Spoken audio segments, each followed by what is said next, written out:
Cobble, it is Flipside taking on mousesports. Again, big reminder, loser goes home. So this is a do or die, and of course the guys that are going to bring it to you are the Face It Boys, DDK and James. Take it away, gentlemen. That Tangerine. What are you doing? Tangerine, what is this? Tangerine, yeah, absolutely. Flipside are a team who have had quite the evolution on this map. When the map first came out, you know, if you remember back in the days when Simple was here, he'd be peeking long A with the AWP getting picked quite a lot of the time. You know, they started with a fragile, they've moved on from that, and as the desk said, they have had a good success rate on Cobblestone. They've chosen to start on the CT side, which some might argue is the less favoured side here against mousesports. So let's see what they have in plan.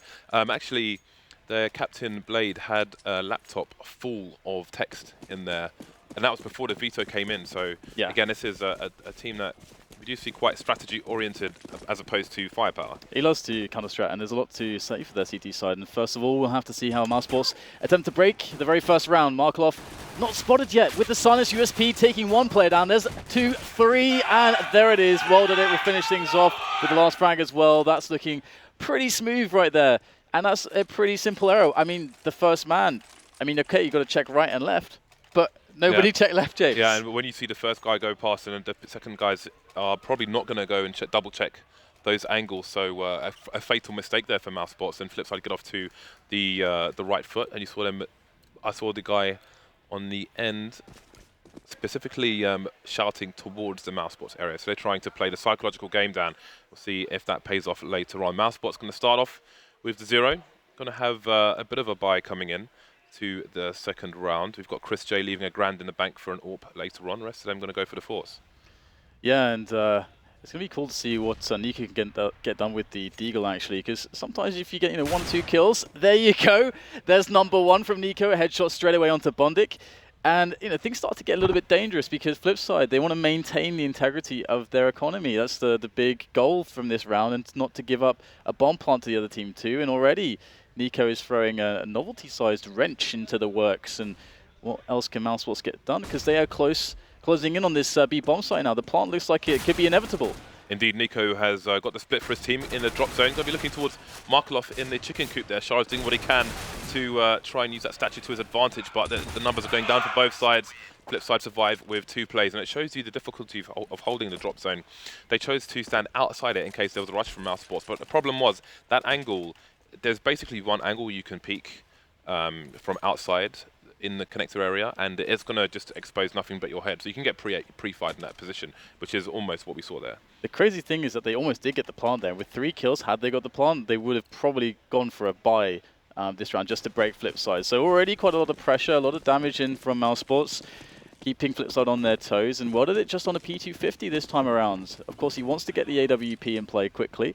And this time around, just 1 flashbang is the only utility available for mousesports. They're going to go with a faster round, try to see if they can get the bomb down. And that's really what they're hoping to do here. Here they come, straight into the grinder. That is the rifles and the pistols of the defensive Flipside. And that will be a clean one for them, making it 3-0.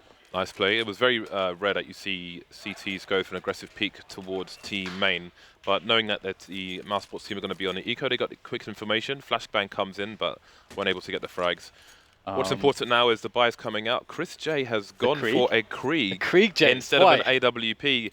Dan, he must have chubby fingers. I can't imagine this is deliberate. That is amazing. The Krieg getting some love from Chris J. Hey, it is a one-shot kill if you hit somebody in the head. So he's pressed B44 instead of B45, Dan, and he's got himself a Krieg. At least he's got a nice skin for it. He's got a bulldozer. I want to believe, James, that he's prepared the Krieg for the major. He's been honing the Krieg skills. Let's see if it pans out for him at all. I mean, of course, he's up against Warded with the AWP potentially, and as well, Flipside, they typically have had a really strong CT side set due to the fact that Bondik is the master of probably one of the hardest positions CT side on any map, which is the drop zone area. Yeah, but the good thing about the Krieg is it has 100% armor penetration, so he can put in work, and he will have the scope aim to get some chest shots in at least. He should be able to get some 2 taps. We'll see if it pays off for them. Again, because of the damage taken by Flipside in early rounds. Blaze just down to a FAMAS at the moment. So we've got mousesports moving towards A-Long at present, and with timing, Flipside are starting to move back towards the site after having initially more aggressive positions. But they have 3 players deep in the B-bomb site to Flipside, so the rotation might be difficult, slow, and painful. Yeah, I mean, mousesports starting to run a little bit low on the utility, so they really need to put in some effort now to actually take some forward positions onto the A bomb site. Looks like the A play is coming. What did they actually get the kill from the first shot though? But Chris J will take some damage with that Creed, trying to get the entry in there. But so far the entries are not coming too easily here for mousesports. But that said, what are they not able to get the frags that he must get? Now mousesports really closing in on this bomb site. Blade behind the smoke. What damage can he do? 1 frag. There's the second one as well. Blade doing a good job, but just 2 players left now in Shara and Markelov, as that bomb will be planted. And now it's all about waiting for Shara before Markelov can pincer in there from the double doors. The CT flanks are very long indeed. The longer the fuse time will give some help with that. All 3 players on the site, lots of smokes to dance around. Got more nades coming in as Shara tries to see if there's anybody lurking behind him. He's going to get shot in the back, so it's down to Markelov versus 3. Not going to be easy here. He needs to get himself some 1 versus 1. Doesn't get traded because he's got the APC there. He's got 2 down now, but he's only got 4 bullets left in the chamber. Is he going to go for it? He doesn't have time to reload really. Doesn't get a pistol out, gets the headshot, but is he going to get close to the bomb in time? He can't find it. He's going to run away. I think he may be looking for an AWP there, I don't know, but either way, Flipside retain the clean sheets, but again, another expensive round. So if mousesports are able to break them at some point in the near future, then perhaps they can get a bit of momentum going. But for now, Chris J getting the Krieg in sort of the... Oh, what am I talking about? Sorry, mousesports took the round. So let's see what the money's looking like for the CTs here. They're going to have a buy coming out regardless, while it's still on the AWP. The Scout coming out for Speedy, so still no big green gun for Chris J. And one thing to note too, you know, of course they lost the round, but in Markelov getting those 3 kills at the end, what that means though is that mousesports spent all their bank in this round. So if somehow Flipside are able to win this round, of course they still have 1 decent buy left, they reset mousesports. So this is a really, really painful round for either team to lose. They're both in the position of getting reset. So neither of them wants that. And Chris J is on the scout. Of course he is pretty damn good with that, but I'm curious as to how they will find the opening. They are putting a lot of players towards the A side of the map, walking down middle at the moment towards the danger area as well. And so far, Flipside, they're playing a pretty passive setup here. They're not going to get too many shots off before mousesports are on the bomb site. With what it's positioning, indeed actually, I don't know if he can go for a re-peek from there. He might have to just retreat, but it seems mousesports are going to clear a certain amount of real estate and then move back to see what's going on towards B. We'll see if they leave Nex in position or if he is going to follow as well. So again, they know Flipside are playing passive, but they don't really have any info on where the numbers are, and the numbers are indeed where they are headed at present. You can see Shara is on the B platform at the moment. There's 1 Molotov on the mousesports side. We'll see if they choose to use it there, or if they go for an execute and throw it towards the tree where Markelov is standing. Yeah, they're taking this very slow. There's actually a lot of spots where they could have run, and it wouldn't be possible for the CTs to hear them, but not many teams are doing that these days either way. It's like they are pressuring in now to the B-bomb site. Shara, will he be discovered in this position? He's actually still alive there with the silenced M4. He's going to go for the first engagement. He'll win that one. 3 frags going the way, 4 frags going the way of Flipside, and this push is pretty much destroyed. Next goes down at the end, and interesting situation from mousesports. So I'm not quite sure what they were going for, considering I think they messed up their Molotov, because they hit the box and basically went into the crack, which slowed their own push, whereas they must have wanted to get it where Shara was standing, which would have forced him out of his position, and then he doesn't get those 2 kills. But it's interesting too, like the way that they opened up the round. 5 players sort of playing the trades, just trying to get some map control, but they weren't even showing presence there. So, I mean, they didn't even see anyone from Flipside. So Flipside, they had no information. So there's nothing for mousesports to really fake with. They just kind of walk to the other side of the map. So interesting with the delayed B timing. And this puts Flipside in a great position. They just have to have this round be clean now. Yeah, again, Shara's going for the aggressive peek to get the information when they're expecting mousesports to be on the eco. Mousesports have bought up, they're looking to do damage to the CT economy. They know it's still wearing a bit thin. You can see Bondic on the site now just playing around the corner, trying to get himself a 1 versus 1 engagement, but will he know if this boost is coming in from Chris J? Markelov's going to make the save there, but we've got Nex doing some work as well. Speedy will fall to the flames. Another expensive round for Flipside, but they've got a 4-round advantage now. Yeah, luckily for them, the bomb didn't go down. So, you know, whilst mousesports could, if they wanted, still buy a couple pistols, they can't really buy anything much more than that. So this round should be the one for Flipside to really build some solid bank from. And mousesports have been doing a good job in keeping them honest with that economy, because Flipside right now, the richest player is voted it on 3K. Most other players have between 300 and 1500. That is not a good place to be. So they can't afford to lose anyone in this round. It's really crucial. And I'm wondering if they're going to go aggressive B again, because they would have heard some deagles out in the last round, so they should assume that there was a bit of a force buy. But of course, they don't want to go to the well too many times, so Shara will be a bit more passive and just go for the grenade timing, as it could be reasonable to assume that mousesports might try to face him with numbers. But again, they have 4 Glocks, 1 flashbang, and a P250. But it's good that they've invested in the flashbang. Perhaps that can get them a plant. They're looking to storm the site now. We have a nice setup here from the CTs. Shar and Markelov taking frags apiece until there's nobody left standing on the mousesports side. And that's going to be the 6-1 scoreline, as now mousesports will be looking to pick themselves up a bye. And I'm quite curious, what will be their choice here in strategy? If you're going towards A, you're up against, World Edit with an AWP. How do you, what do you have in place for that to deal with him? And if you go towards the B area, you're really putting a lot of stock in trying to break drop zone, and there you have Bondic to deal with, and he's of course quite formidable. And with 6 rounds already, Flipside are in a really good spot. It is curious as to why they got so close to the A bomb site and chose to rotate to B, where there's more than likely going to be more players. Seems they kind of out-strategized themselves in that situation, but we'll find out if they can make the relevant adjustments. The AWP will only be held by World Edit in this round. Again, we have Flipside using the tree position, which can help in terms of avoiding flashbangs, also getting the high ground on opponents moving through the crack. You can see Nico looking for an entry here. That nade is not going to be nice for him. Half his HP gone, hasn't seen anybody yet. Has a quick look towards the tree, but I think that smoke may have just obscured his vision. More counter nades coming in. Actually, Flipside using a lot of their utility here. They still have, however, 4 smokes in the bag and a number of flashbangs, so mousesports may be held for a while. All the smoke's going down here for Flipside. Just 2 left now. And mousesports starting to rotate some players down towards the A side of the map. But of course, because they had nobody there initially, they don't know if any CTs could be pushed in that area, so they're taking it a little bit slowly. And this does actually give some extra time for Flipside to try to work out where are these T players going. And again, there's a lot of spots to actually run, kind of where the Dragon Lore painting is on the map. This is a massive problem for mousesports. They can't really go through this smoke, so they're forced to cancel their strategy and go back towards the B bomb site. But because Shara's position is so aggressive towards B, they're moving Markelov and Bondic back towards A. Can they get back to B in time? Shara's going to have a few extra seconds. He's actually going to go for the peek. He's hearing the legs, going to get a frag while World is holding an angle. 2 go down. There's the third. There's only 1 player in position now, Chris J, and he is carrying the bomb as well. Down he goes in trade to World Edit, and there's Dennis alone versus 4 Flipside players, and you can hear them below us. That is a massive round for them. Last round they survived with all their players intact. This time they move in with 4. This is superb for their economy. They're out of the danger zone for now. Yeah, and the problem here, and the kind of genius with Flipside, is that Flipside not really giving any chance for somebody like Nico to do anything even, because what you need to be able to do is to get Nico onto the bomb site and into these spots where he can be able to frag. And there's not a lot of spots that Flipside are really giving mousesports to actually allow an individual to do all that much just yet. Mousesports are having real problems enabling their players, enabling the likes of Nico and Chris J.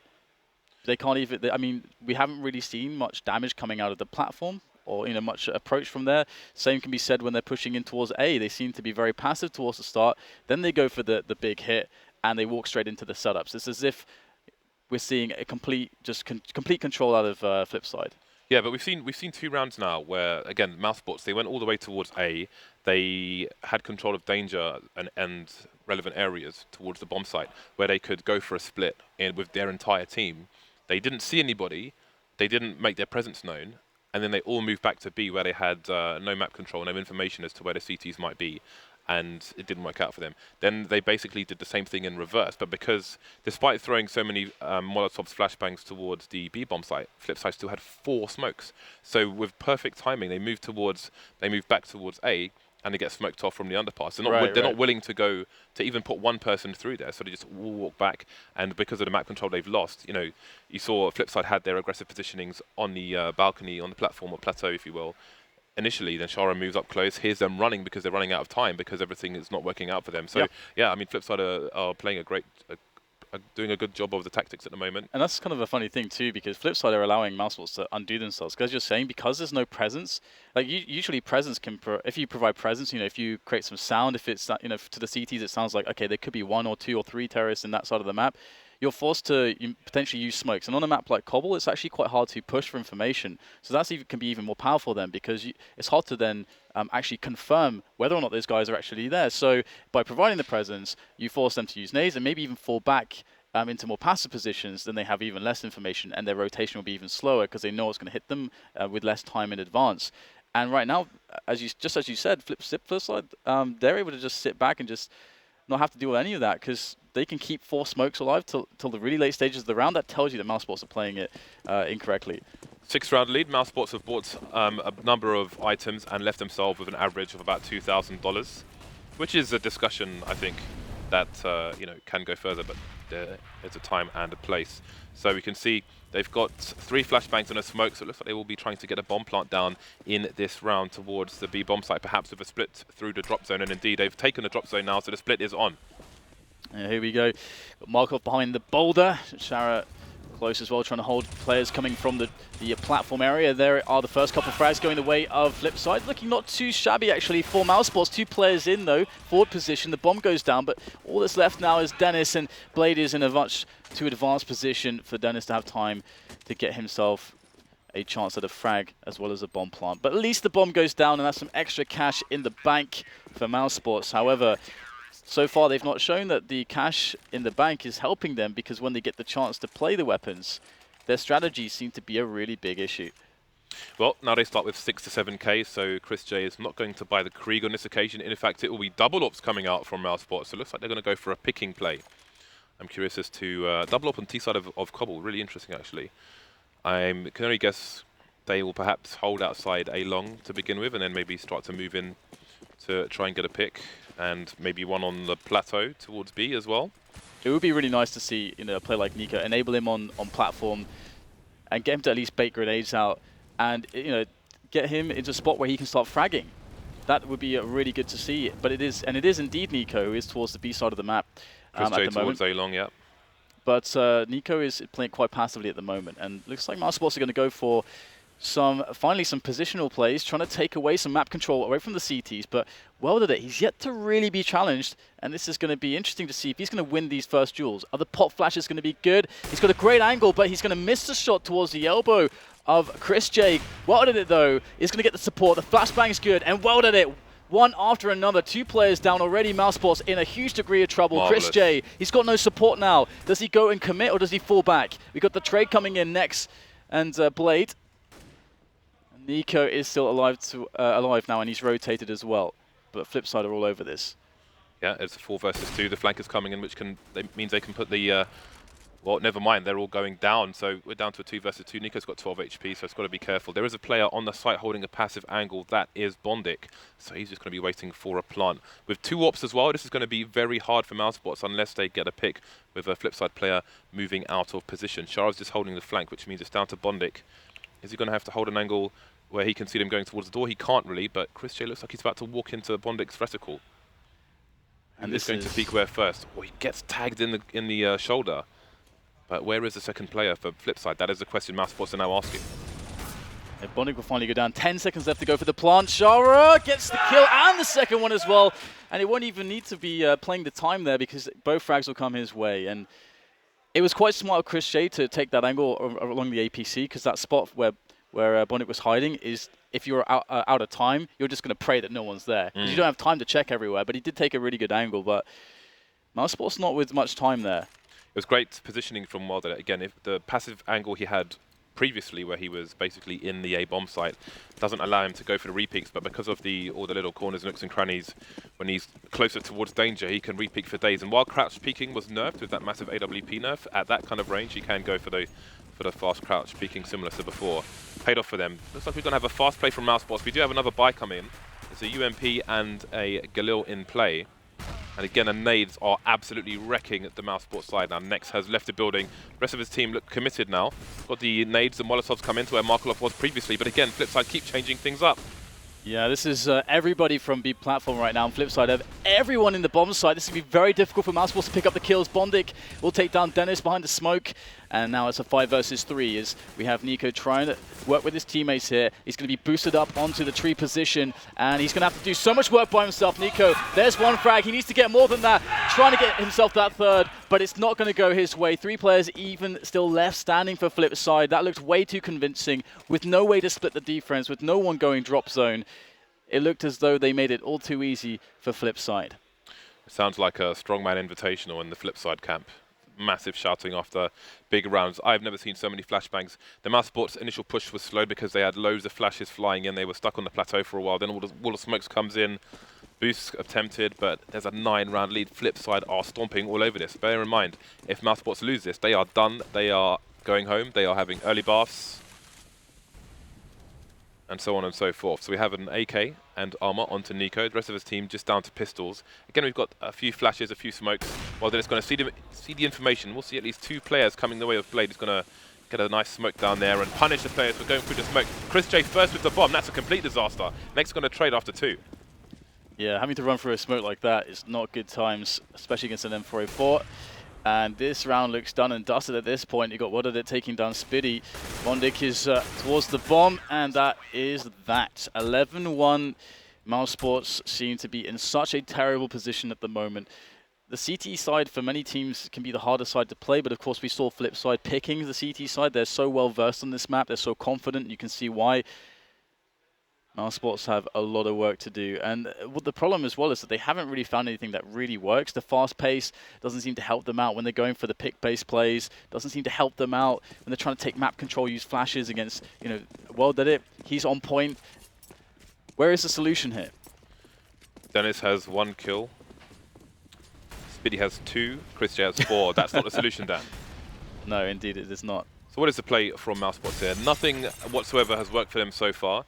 We have 3 mousesports players playing passive towards the A site where there is a smoke in the underpass. Chris J and Nico around the drop for the time being. And again, Flipside are mixing up their positions all over the place.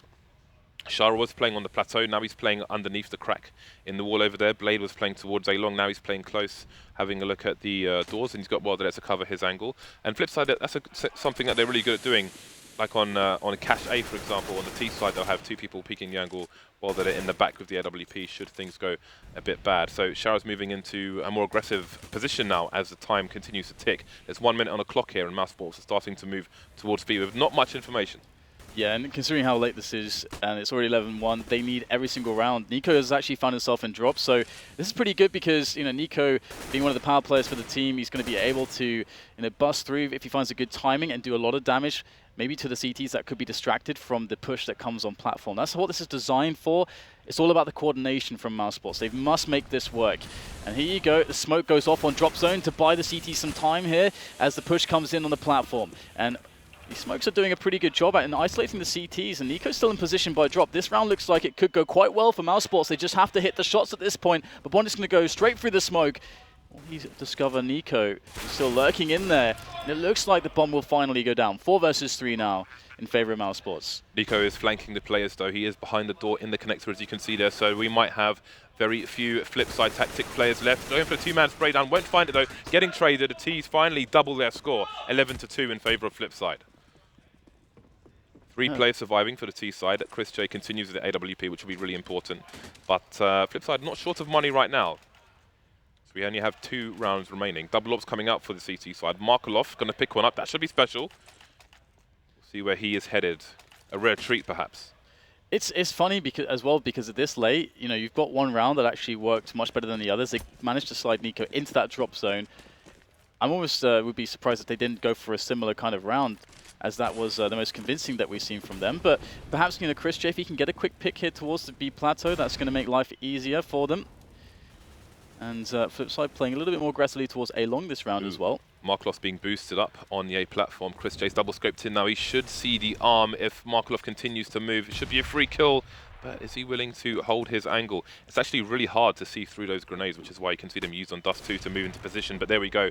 Markelov is going to lose the battle there with Chris J. So an early advantage for mousesports. And this is really key too. This is that spot where the in-game leader should have a really good time. 5 versus 4, lots of time to play with. You force the CTs to split 2 and 2 typically. Sometimes on a map like this, you'll see the CTs gamble towards 3 players towards B. Especially because they got a player pushed, that is welded it, on A long. They can actually take that risk quite happily because Welded has not seen or heard anything so far, and rightly so. Everyone from mousesports towards this B area, and there's the first defensive kill coming in from Shara. They've confirmed the play. mousesports are being slowed down by the grenades. This looks really good for Flipside at the moment, but Bondik will go down. Nico putting in work towards the drop zone, and he could be the key man to keep this round going in the favor of mousesports. And it's like Nico will go down in the end. 3 versus 3, the bomb still not down. Nobody behind enemy lines now for the T's. Dennis is going to pick up where Nico left off, getting the frag onto Welded. Another boost coming in for mousesports. Can they find the player towards the door though? That's a good flash coming in, but it's avoided by Shara. He's going to get taken down by Dennis, leaving Blade alone versus 3. So let's see, there's not much money. There's 1 round left after this, and there isn't much money on the Flipside team, so we'll see what he chooses to do here. Looks like he's going to go for it. He's going to try and isolate the players by getting a smoke down, trying to stop himself from being traded. Just checking if there's any flanks, and perhaps he will opt to save after all. Absolutely. The 3 rounds, like getting the 3 rounds is such a big difference as well, because it means if you do lose that pistol, at least you can get 1 buy round in. Okay, sure, you'll have to try to get all the way to overtime, but at least you can have that option of having one actual buy round. Either way, it's definitely not a good look for mousesports despite winning this round. And oh no, they're going to see Blade just taking down Dennis right at the end there, trying to pick up a better weapon as well. There is the man Blade, the in-game leader for Flipside Tactics, and so far in this tournament he's been doing a pretty good job of leading his team despite that loss to NIP previously in the group. So 11-3. Will we see another opener from Chris J, or will we see Flipside be a bit more wary of that? So Markelov's got a armor, a CZ, a smoke, and a flash. And that is all. The rest of his team are going to have rifles, so they've managed to get a reasonable buyout here. We'll see if mousesports can get a 4th round on the board. Chris J's lining up a smoke, which perhaps means they're going to go for an execute. You can see Bondik's been boosted up here, so he could just wreck them as soon as they start moving. Well, that it is quite close actually, so it looks like Flipside's going to get really aggressive. The bomb is spotted as well, so he can just hold his position or move back and try and defend the bomb site, because mousesports may feel compelled to push here. Yeah, I love that from Bonnie. They didn't get greedy, goes for the first frag. Now that's going to force mousesports to go for the push, but they're out without Chris J, and they are falling like flies, going 1 by 1, and that's at the 12-3 first half. Flipside looking very, very strong. That one simple aggressive move, it was the first time they did something like that, completely caught them off guard, and it's all because they put everyone towards platform. I think that shout at the end translates to nice, nice. The mousesports side is completely silent at the moment. People just taking a drink. Coach isn't saying much either, so I know he's starting to talk now. So we'll see what they have to offer. There's not going to be much chance to offer anything. And again, they are playing the CT side now on the pistol with only 3 rounds on the board, so they are definitely going to be on the back foot. They're going to have to play to the tune of Blade and Flipside. Yeah, this is so difficult to deal with. Like, the CT side is usually very hard because we didn't see it that much from mousesports, but some of these, well, we saw it a little bit later on, but the fast, snappy executes, it's just the chaos, that sometimes if you just miss those first couple bullets and then you die, then all of a sudden on the B-bomb site, then your 2 teammates have to look in 3 different directions, and then their life gets significantly harder, and it can be the chaos, any team can take those rounds. So the thing is that there's no buffer of rounds for them to work with. They only managed to pick up 3 in the end. So I have no idea what they're possibly going to do, because Flipside could do the craziest of rounds. They could just rush B every single round without grenades potentially, and eventually pick up enough rounds. They can just do anything they want. Yeah, in the pistol round, they're basically at the complete mercy of Flipside because they have so few rounds. After that, then maybe they can take an initiative. For example, if they lose it, they're going to probably have to force at that point, and they can try and do, try and get back into things and dictate the pace if they can get something going. But it's not going to be easy regardless. Oh no, of I mean, what happens. let's look at it this way as well. If that all of that wasn't bad enough, and let's assume that the level of in-game leading is terrible, and that maybe the call is just B every round, just no stop, be no stop. You've got Blade on the task. He's been watching demos. He's going to know some of the tendencies and weaknesses of mousesports on a map like this. Of course, Blade's going to know what's up. So now you're going to be playing in a situation where the in-game leader is on the T side, so he's way more enabled to do stuff with his team and to pick at your weaknesses. So didn't they have 2 coaches, mousesports? Yeah, I believe so, yeah. Well, again, they are at the mercy of Flipside's T pistol now. We've got 3 Kevlars on the Flipside team. Blade and Wilder are going to be the nade men. Blade has a Molotov, which again often suggests an A execute, but there is a B execute, but there are still 2 people holding passive A, maybe feeling, maybe smelling the desperation of the mousesports players. Yeah, it is a scary situation. Have you ever smelled desperation, Dan? It doesn't smell good. Well, I'll have to take your word for it, James. See that so far Flipside are just kind of seeing if they get some early info here. Are there going to be any early pushes from mousesports? In-game camera misses Heather Garozzo. Boom. Sorry for interrupting you. Yeah, it's a slow round, so you can interrupt me as much as you want. Well, I think Bondik saw a player there. Just chose to hide behind the rock because obviously the range advantage is with the USP S's. I wonder if we'll see the return of the Julies on the T side to try and increase the range of the one-taps on the pistol. But no Julies on this round. What did it? Spotting a player will suggest something with his smoke grenade. In fact, the bomb has moved towards mid now, towards the A site, and it seems that Markelov, who has taken over the drop zone, may come in for a late flank for his team. Here comes the push. Yeah, I mean, they're doing such a late round, really making mousesports sweat. Mousesports, this is insanely important for them to win this. And there is next, takes down 2 by the APC, looking for the 3rd, but Wilder's grenade is going to smack him down. NBA. So it looks like a 3 versus 3 now, as Flipside have taken the bomb through connector, sneaky stuff, and meanwhile, Markelov has basically the rotation covered. He could just hide behind the doors and trap everyone. Welded it will delay the opposition slightly, and there's just enough time to get that bomb planted. And here comes the cavalry. mousesports all arriving now towards the drop zone all together. There's Markelov. He's going to find himself the first headshot. What else is he going to pick up? Looks like no more, but Blade is there to do the damage. 1 headshot for him, and he needs just 1 more to finish this round. And he can play the time as well. Nico, he does have a kit. Now he's going to be chasing Blade around the statue. Who's going to get the frag? It's going to be Nico with that USP, and with the kit he'll have plenty of time to get the defuse. Nico, once again, he's going to be saving mousesports, but I don't know. This is way too much for Nico to handle all by himself. A clutch master who can. I'm not going to... There's no criticism to be done of Blade there. I think he was trying to peek as the guy was going to presumably fake the defuse there, which is quite reasonable. He could have probably just walked around the statue as well, but there we go. Sometimes it goes your way, sometimes it doesn't. So what will Flipside do? There's not much being purchased on the side at the moment. We've got Blade with a Deagle. The rest of his team have gone for some P250s. So it seems they are not going to try and force it up and force after force after force and just wait for a big buy. Yeah. They got the plant. They can bring the AKs next round. That said, again, they've spent so much money here, but they haven't got a single flashbang. So one would, I'd like to see more teams get a few, perhaps like a 1 less P250, 1 more flashbang, something like that. Try and help yourselves get onto the site and get a plant down. Give yourselves those extra grenades or that AWP or whatever it is for the following round.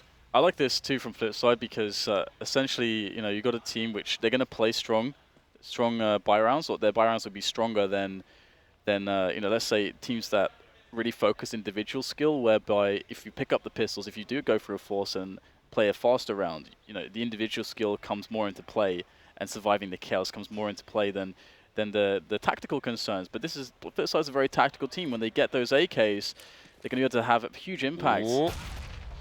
Well, they've reached so far up A long that they're going to make a play towards A itself, which is going to be easier than the funnels in B because they can basically creep up and split the site without anybody noticing because of the passive positions from mousesports. They're only going to have 2 people on the site here. This might not go well for them. But Chris J has some high ground, so perhaps he will spot Blade there. They seem to maybe have an inkling of what might be going on, and he's going to get dinked completely exposed to the whole site. So it's Dennis versus 5 to try and hold the site for mousesports. Yeah, mousesports, They need to survive here. They've already lost 2 players, 3 players. The economic damage is severe, and they may even lose this round. We've got Nex now coming up from the balcony, and this is not the best position. At least Nex has an M4. He's going to be jumping into the pistols. He'll get both kills there. Nex with the third as well. Bondik's going to go down. He'll clean it up single-handedly, and the save will come in for mousesports. That's a great clutch from Nex, but to be honest, all Flipside wanted there was 1 or 2 frags just to pressure the economy. They're going to have a bye next round no matter what, but now they've got the plant and 3 kills. If they take down mousesports in the next round, mousesports are pretty much done in this match. We are, what, 2 rounds into the CT side? It's looking pretty ropey for mousesports. The fact that Flipside were able to get so close on an eco without using a single grenade. I mean, it was a 5-on-2 situation. Chris J, obviously, he's standing on the high ground to try and see people coming through the door, but he gets dinked from long. So the angles, like, I don't know how much they've practiced this, but it doesn't seem to be working out, and now comes the buy from Flipside. So again, it's going to be painful. Speedy, Dennis have no grenades. We saw how many grenades Flipside had on a lot of their CT rounds, and it's early, but we might not get to see late from mousesports if things don't go their way. Yeah, mousesports can't afford to buy if they lose this. This is a really severe situation. Gets a couple timing nades there from mousesports, throwing into HEs when they predict Flipside could have pushed up to that location, but Flipside a little bit slower with the pace than those grenades. You saw Flipside just threw out 1 solitary flashbang into the site there, maybe trying to bait more of the utility from the CT side. What little they already have. Yeah, the positioning here is quite cool. We've got a little triple man set up towards the drop zone. So playing quite tight to one another with these rifles, and it looks like Flipside are trying to edge their way in now. And Flipside, one of the things they're really good is coordinating attacks. That's one of their trademarks. We'll have to see if mousesports can hold such aggression when it finally decides to arrive. Chris J was holding pretty deep towards A-Long. The second he looked away is the second that it peaked, but it is just making sure there's no flank coming in. Again, Markelov is inside the drop zone, and we've seen this yesterday as well. When the T's get a drop zone for free, it proves pretty brutal. Shara's going to take down Nico towards the B site as well. Is that going to cause a rotation? In fact, the bomb is moving towards A now, and it's starting to creep up A-Long again, where Chris J's holding an angle, takes him down, but it's left with 16 HP. Now the bomb, it seems, will head back towards B since they have no eyes on A. Yeah, smart choice, and as they had the drop zone, as you mentioned, they're all just going to pile out of the drop zone, and now mousesports are running what the hell's going on because they're all just sneaking through connector into the A bomb site. This is not a good look here. Nex needs to do something massive. He's going to take down Shara to kick things off. He's the most healthy player. The rest of his teammates, although there are 2 of them, are very low on health. It's going to be headshots for days, and Nex is going to go down. This is going to be tough from this point forwards now. Blade and Bondik with good post-plant positions. The Molotov coming into the double doors, and Spitty with it all to do. Smoked off. There's flames everywhere. And his team cannot buy now in the next round. So he's just going to fall back, pick up the AK, and at least try to take the AK into the following round. But this is looking amazing for Flipside. That was such a smart play too. As you said, Chris J lurking towards long. If he could have got the kill there, it would have been just a straight up A hit. But having the option as well of drop zone, that's the cool thing though, is that they left so many options available for themselves that, okay, if plan A doesn't go according to plan, then we can just have this option straight away. Just don't even have to decide. If you conversely look at mousesports T side, when their original plan didn't come into fruition, they were lost.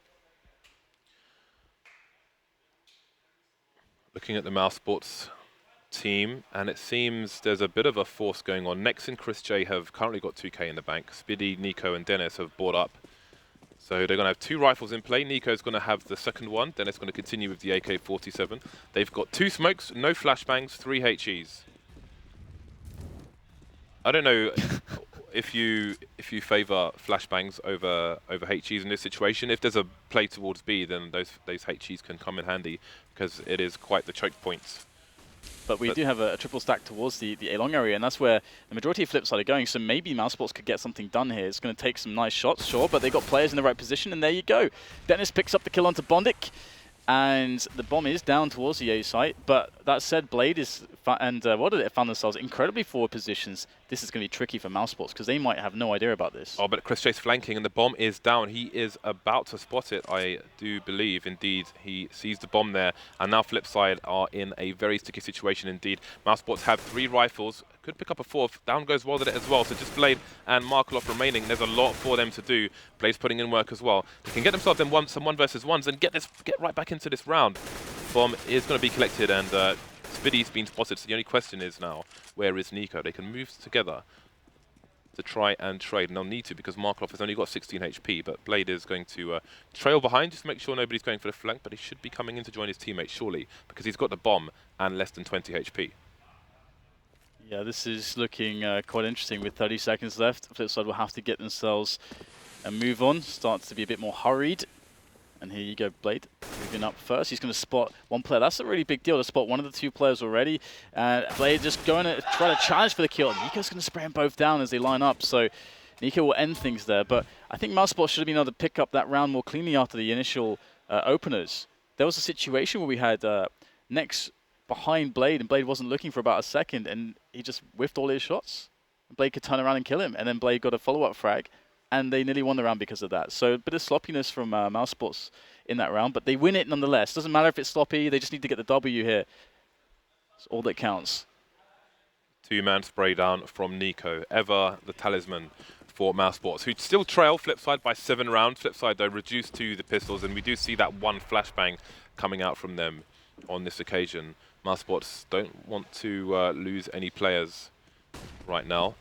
Flipside were in a similar situation in the first half and managed to hold with 5 and then hold with 4 in the following round, and then away they went. Can mousesports do the same? We've got 2 players moving towards the drop zone at present, while then it's lurking towards A, where mousesports have changed their setup once again, but it seems that they might have a better grasp on their angles, lines of sight, etc. So this should be a better anti-eco from them. Yeah, this is cool if mousesports can win this one without losing too many players. Because the money's starting to get to a spot where they can really start to afford some, a lot of weaponry, all the nades, so they can start to play some setups they're comfortable with.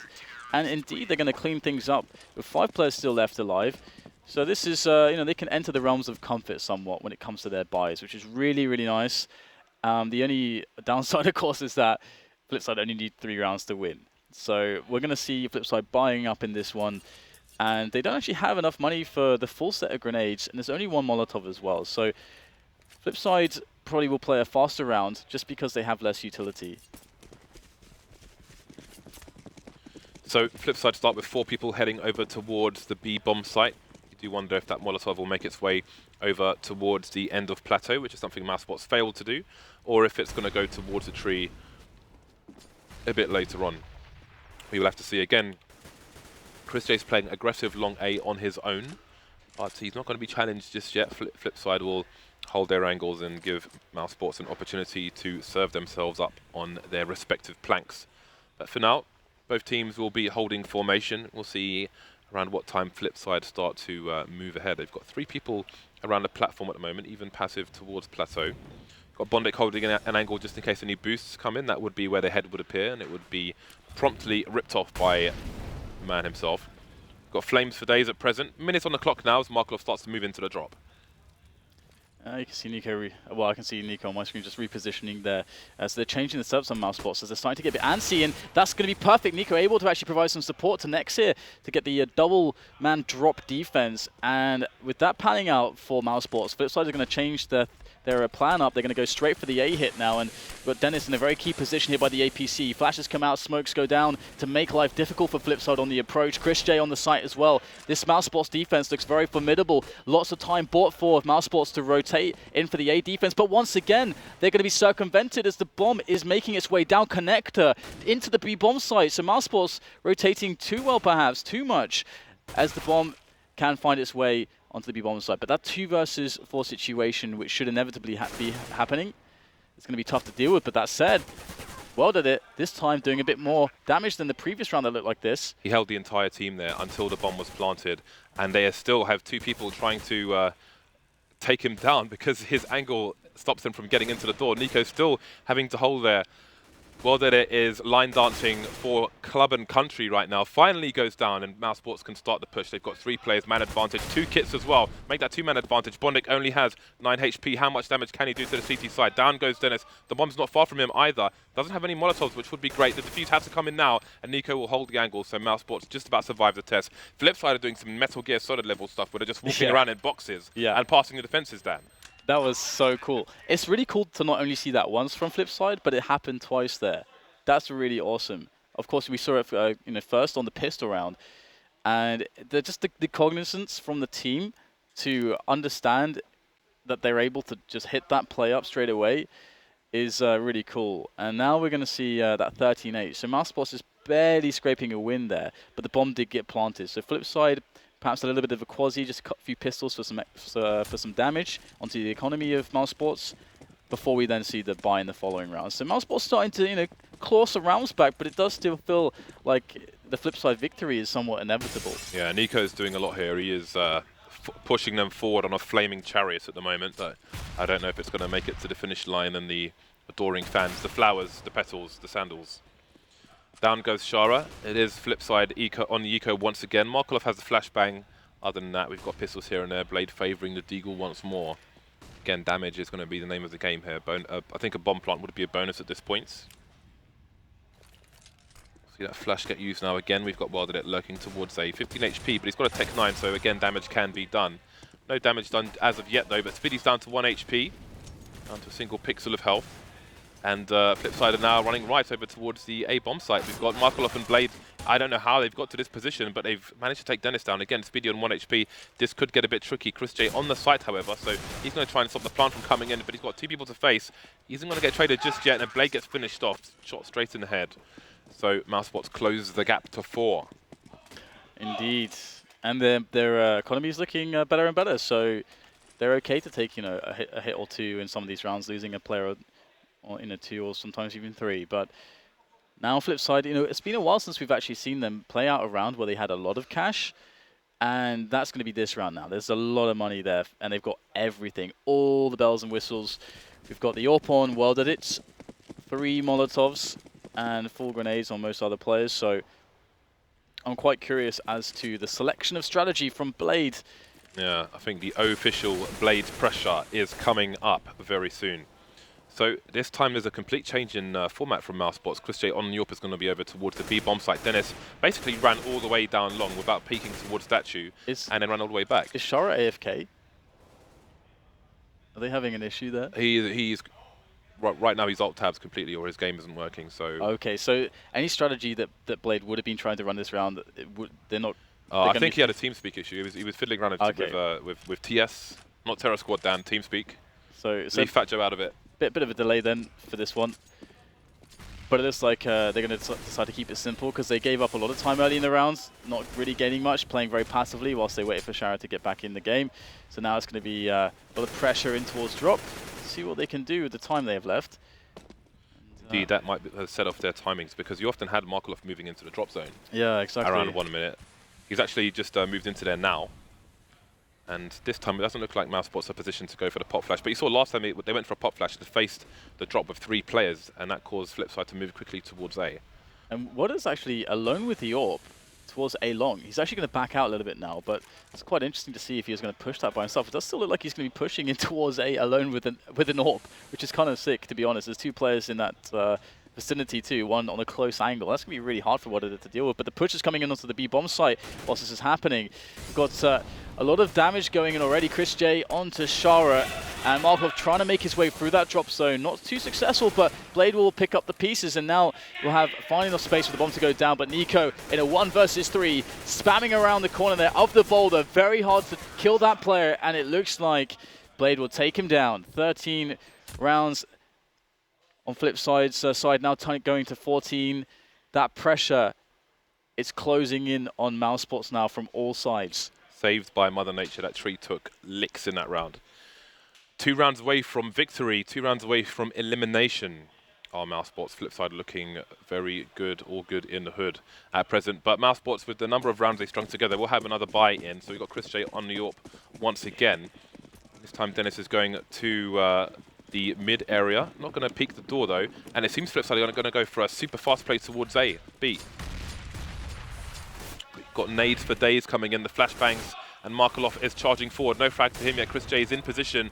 Shara goes down. Bondik soon to follow. There goes Markelov as well. So the fast play has not worked out for Flipside just yet. Only Chris J's gone down, and they have 2 players left. Well, they're on 4 HP. All the nades coming out, the flashes as well, going to slow things down. Flipside still on the plateau No more HEs left, otherwise they would probably get completely ruined. There he goes, Wilder, just down to Blade. Can he do any damage now? Can he get himself some 1 versus 1s in the smoke? But if he comes out the wrong way, might have a disadvantage. Spiddy gets headshot as well. 2 versus 1 now. Still a minute 10 on the clock. Finally going to get finished off, but that was very expensive for mousesports. Yeah, absolutely expensive indeed. It's starting to look a little bit sketchy on the money. Nico still has 7k, but the rest 4k and less. So this is really last chance saloon for them, to be honest. And Flipside again, I mean, we saw that spot where basically, all right, Sharo was AFK at the start of the round, so Blade couldn't really run some of the strategies he's talking about, or everything was delayed, so a little bit off. Now we're in a position where perhaps we would see something in the next couple of rounds, which is more reminiscent to Blade finding ways to pick apart mousesports. But mousesports looking pretty solid right now. mousesports are going to be well out of position for this now. They need to find the frags. Dennis doing great work. 2-man spray down, finding a third. Finally going to get traded by Shara, leaving Chris J alone on the A bomb site. But it's only Shara left. He's going to go down as well. So a fast attempt, but not much done by Flipside. We should see them back on the buy in the following round. Again, Chris J was charging down A long on his own in that round. Maybe trying to do what well that it did previous, but there was nobody there to engage him. Now we have the buy coming out from Flipside once again. Going to have full nades on most. Shara just with a 1 flashbang, off onto Wild Edit as well, so we'll see what Blade has in store for the CT side. They will face another test. Yeah. Clawing their way back into this mousesports tooth and nail. And they are getting rounds back, so things could start to get frustrating for Flipside now. Now that mousesports get ever closer, and if Flipside lose this one with no bomb plant or anything, they're not on a buy. So mousesports would then be 1 round away from tying things up. So I found it curious they went for a B rush because it's so telegraphed. You can hear them coming from a mile away. If you have somebody in drop or playing near the tree, you just hear them running so far in advance. You can nade them, HEs, flashes, everything. Yeah, we're starting to have a really interesting match now as mousesports start to get some momentum and confidence going. I mean, they had a really rough time in the first half, of course, and it's not typically how you see Cobblestones, but we do have right now Worded and Bondic working on that A. Chris J's on the angle as well. There's a quick flash for the first off angles. As Chris J waits patiently. He does have some support as well, so when he takes the shot, he can fall back now and they can play the bait game. There's the first frag. Worded is going to go down. Chris J gets out of there, leaving Dennis boosted up, ready for the rest of the onslaught that could be coming his way, and it does look like Flipside are trying to take the control of the A side of the map right now. Blade might peek with the bomb though. He's going to be in a sandwich. That's a great flashbang, but he's not going to see Dennis, not even going to check. So he did drop the bomb in the corner just before peeking, so at least there's that, but the damage has been done to Flipside. The smoke comes in, so they are going to be out of position now. Markelov has to rotate miles away from the B bomb site while Chris J gets taken down. They're not really in a position to punish it, but Shara is behind the smoke and Nex is coming through it onto the balcony, I think, and Shara's going to take him down. So all of a sudden things are switching, but there's only 10 seconds left and the bomb is nowhere near the bomb site. Spiddy and Nico are coming through. They're falling now. Nico's on the site on his own. They can kill him or try and plant the bomb. They've got to make a decision. The bomb's on the floor. Nico just needs to hide now, and he's going to take the run for his team. 1 second, and he will just about do it. That could have gone either way very, very easily. I think the call, they had a 2 versus 1 with 5 seconds. I think the call should have come in to take Nico down. But again and again, he saves mousesports. Yeah, that was a pretty cool round, actually, because initially we had the situation where so the battle for A long, and then they don't check the boost position, and that cost them Blade, just went down for free. But they had Shara, Flipside had Shara just going ham, just 1 versus 3 up in the bomb site, trying to make a round of it. And it's Nico to save that at the end. What a round there. 14-12. And now that's going to mean that Flipside, as we can see, they don't have anything to spend in this round. They need to save. Although that said, Bondic actually spent all of his money. Interestingly. Oh, well, it was actually on the scoreboard for me, it says he's got $0. Me too. Which is a little bit weird, actually. Spending all your money on me. So that's kind of strange. Anyway, we'll have to see what Flipside can bring to the next round, because this should be a bit of a no-show in this one. This mousesports have a pretty sizable arsenal. mousesports really coming back into this one. Flipside just not able to close some of these close rounds out. It's going to be Markov onto Nico. But they're all over the A site again. The bomb's definitely going to go down this time. Chris J's making it to the balcony. Shara needs to get onto the site in time. He does indeed. So now there's another opportunity for Flipside not only to do some damage, but to potentially win the round. It's the mousesports have to force their way through choke points here.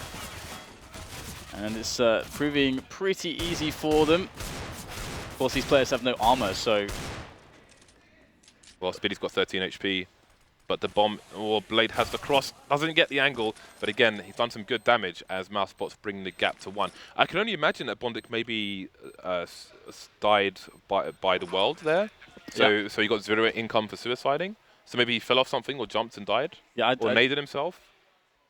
It'd be weird. It's kind of strange that we would have missed that, but yeah, maybe. Tis a mystery, Dan.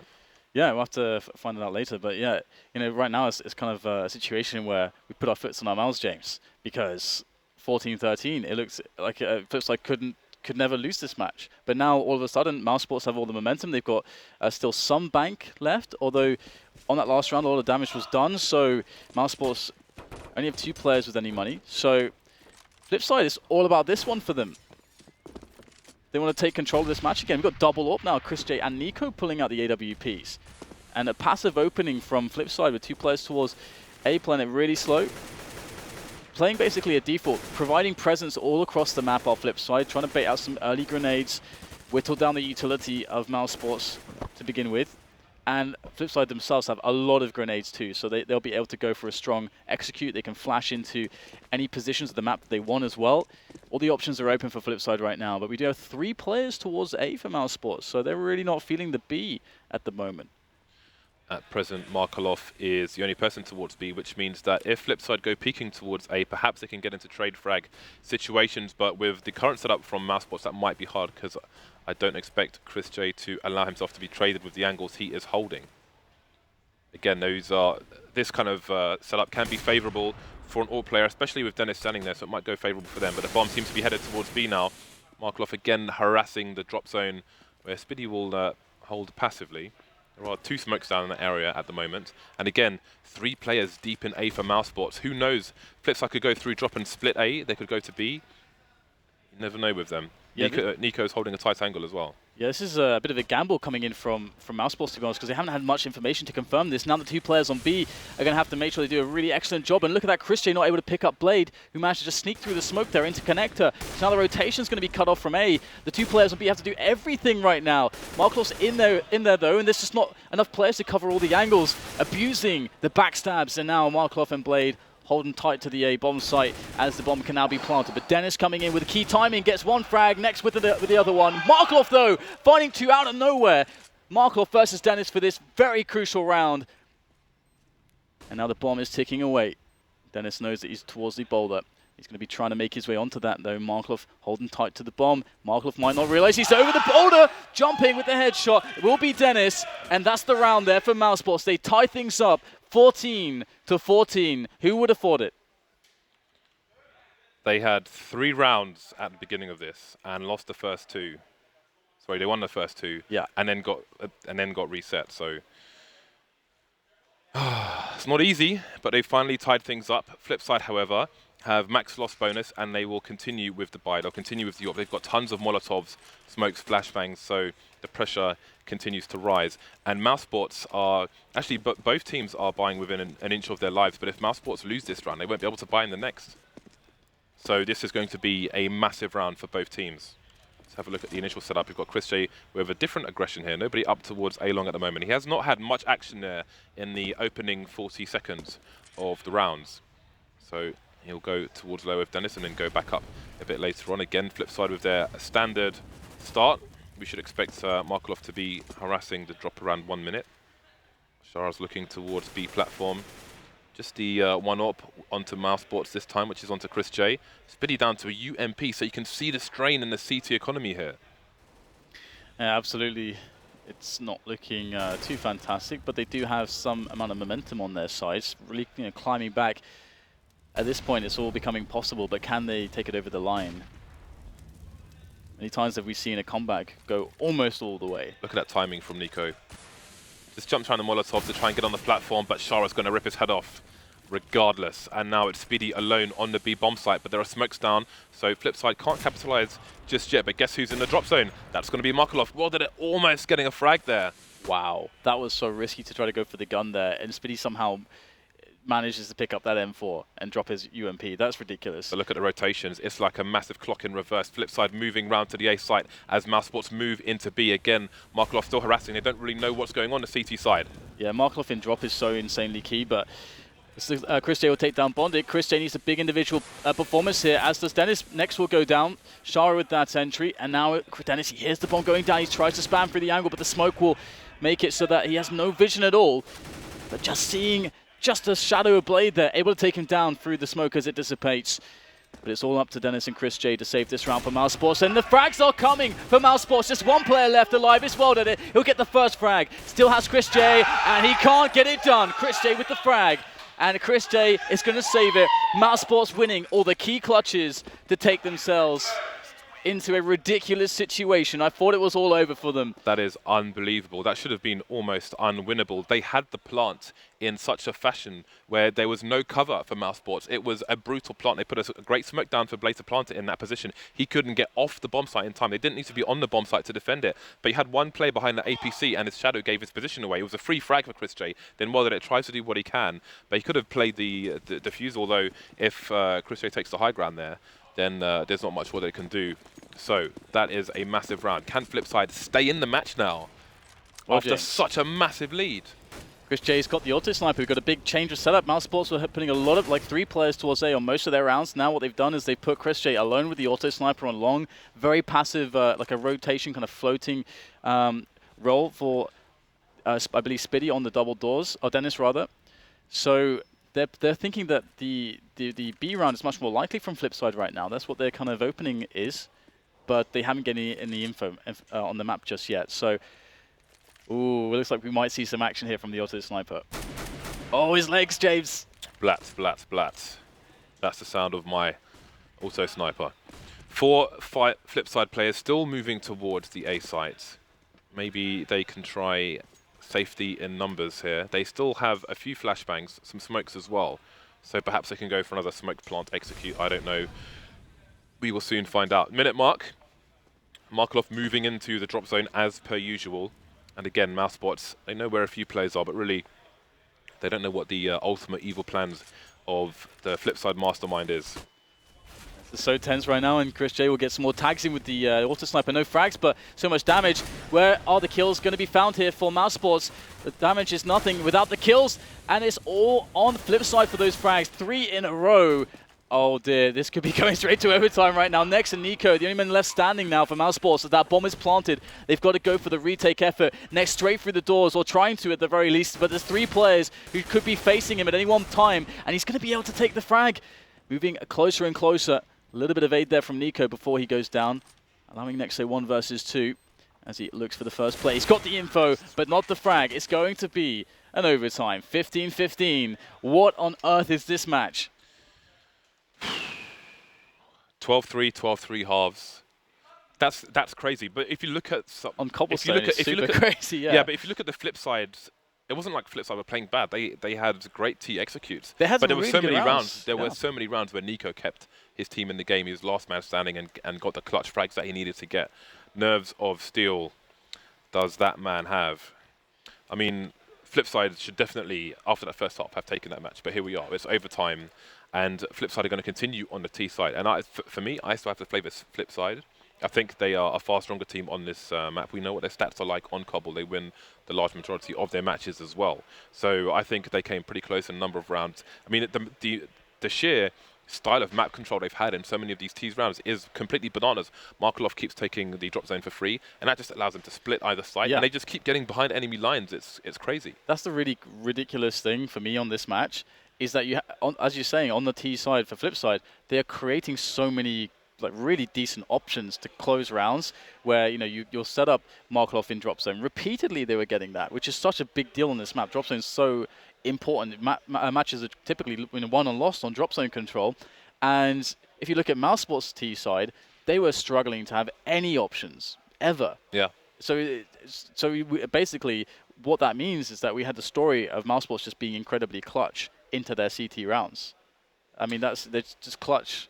That's it. Indeed, but how long will that last you versus strategy? That is the question. Can they hold that out? It's going to be MR3 10K, which means 3 rounds per half, $10,000 starting money. If you lose 2 rounds in a row on CT side, you are probably screwed. We will have to see. Blade is top of the scoreboard, but it's Markov and Shara who are top fragging for the Flipside team. The kills are fairly well spread out on the T side. Bondic just lagging a little bit behind. Same could be said for mousesports, but again, in terms of impact frags and so on, Nico has been putting in work in that regard. So we're about to kick things off once again. Well, then it's going to be AWPing on the T side. Looks like some players might be feeling a bit of pressure here. Again, this is a best of one. If you lose, you're done. That's a wrap. You're out. You're out the door. Security will forcibly remove you shortly after the proceedings. Right, so let's see how this goes then. We've got Nico, he's picked up the AWP for his team. And it's a very passive opening from Flipside, and actually a more aggressive opening from mousesports on their CT side. They've got 3 players quite forward on the A side of the map. 1 in danger, 1 on A long, and 1 on the middle ramp. Now, we do have Warded and Bondic trying to get the openings. We've seen this happen previously. They'll get the flashes in there. There's the flash for the close position, and then they go for the peaks. Previously, it didn't work out too well for them. That smoke is going to kind of blow up that pop flash play, and Chris J is going to get up close to smoke. That's a really smart play, as he is expecting them to be there to try to take long. Lucky for Bondic, he's on the other side of the wall, otherwise he would have been dead. Yeah, exactly. That was really smart from Chris J. Doesn't pan out, though. Indeed, but it gives Flipside an idea as to how many players could be over towards the A site, because it's unlikely that Chris J is taking such risks on his own. And indeed, mousesports are fighting for the area around the mid position, but Bondic's going to be allowed to go for a flank here. Gone past the players, which is going to have to make them come up. You might realize that there are 2 there based on the position of the first person he picked, but he's going to lose the duel. Only 2 Flipside players left, nobody down for mousesports until Dennis gets wrecked by Wildernet, but soon traded by the CTs. Good start so far for mousesports. Yeah, and Shara has done quite well in this match. He's gotten a lot of impact frags. He's been able to do some crazy individual plays to try to save rounds and open up rounds, but this is a little bit of a tall order, to be honest. That bomb is down pretty far away. Of course, the CTs don't know that it's there, which is obviously very important information, but at the same time, he doesn't have any time left in the round. Sorry, so he'll be finished off, and mousesports will take the first round of overtime 1. He didn't need to die there. I don't know why he has his knife out. Also, Bondic accidentally bought a sawn off and had to drop it in spawn, so that's a bit of money wasted. Indeed, he has $400 left, so the money is disappearing very quickly on the Flipside team. Yeah, if you lose 2 rounds in a row, you basically have to force buy, and you don't have enough money for a real buy on this kind of format. So it's brutal. Well, let's see what the play is from Flipside. This time they've got 4 people over towards the A site. Perhaps a reaction to the aggression that they saw previously. But Chris J didn't have the AWP last round. Nico had the AWP towards B. This time Chris J's towards B with it. Nico's there as well. We've got a bit of a boost coming in to get a CT onto Plateau. Dennis next going to be holding the underpass. And Markov moves into the drop. We've got Chris J in a spot where it's hard to trade against him. So if Chris J gets his first frag, he should be able to just fall out of there and for free. And he misses the first shot, and he's too wide peak to go for any move to safety. So now we'll have some issues here for mousesports as they're down 2 players. Minute left to play with, and Flipside have drop zone. They have everything to win this round, but Nico, he's going to go for a very ballsy play straight into the smoke. He's going to go down after a single frag, and that does not bode well for the mousesports side in this round. Looks like Flipside should be able to get the bomb down. They should be able to secure this one. Next, coming in though, from an unknown angle, and he will get the first frag, but the trades don't work if you're down so many players. It's up to Dennis to save the day, and the bomb is going to go down behind the statue. Dennis with a lot to do here. Very low health, the smoke goes in as well.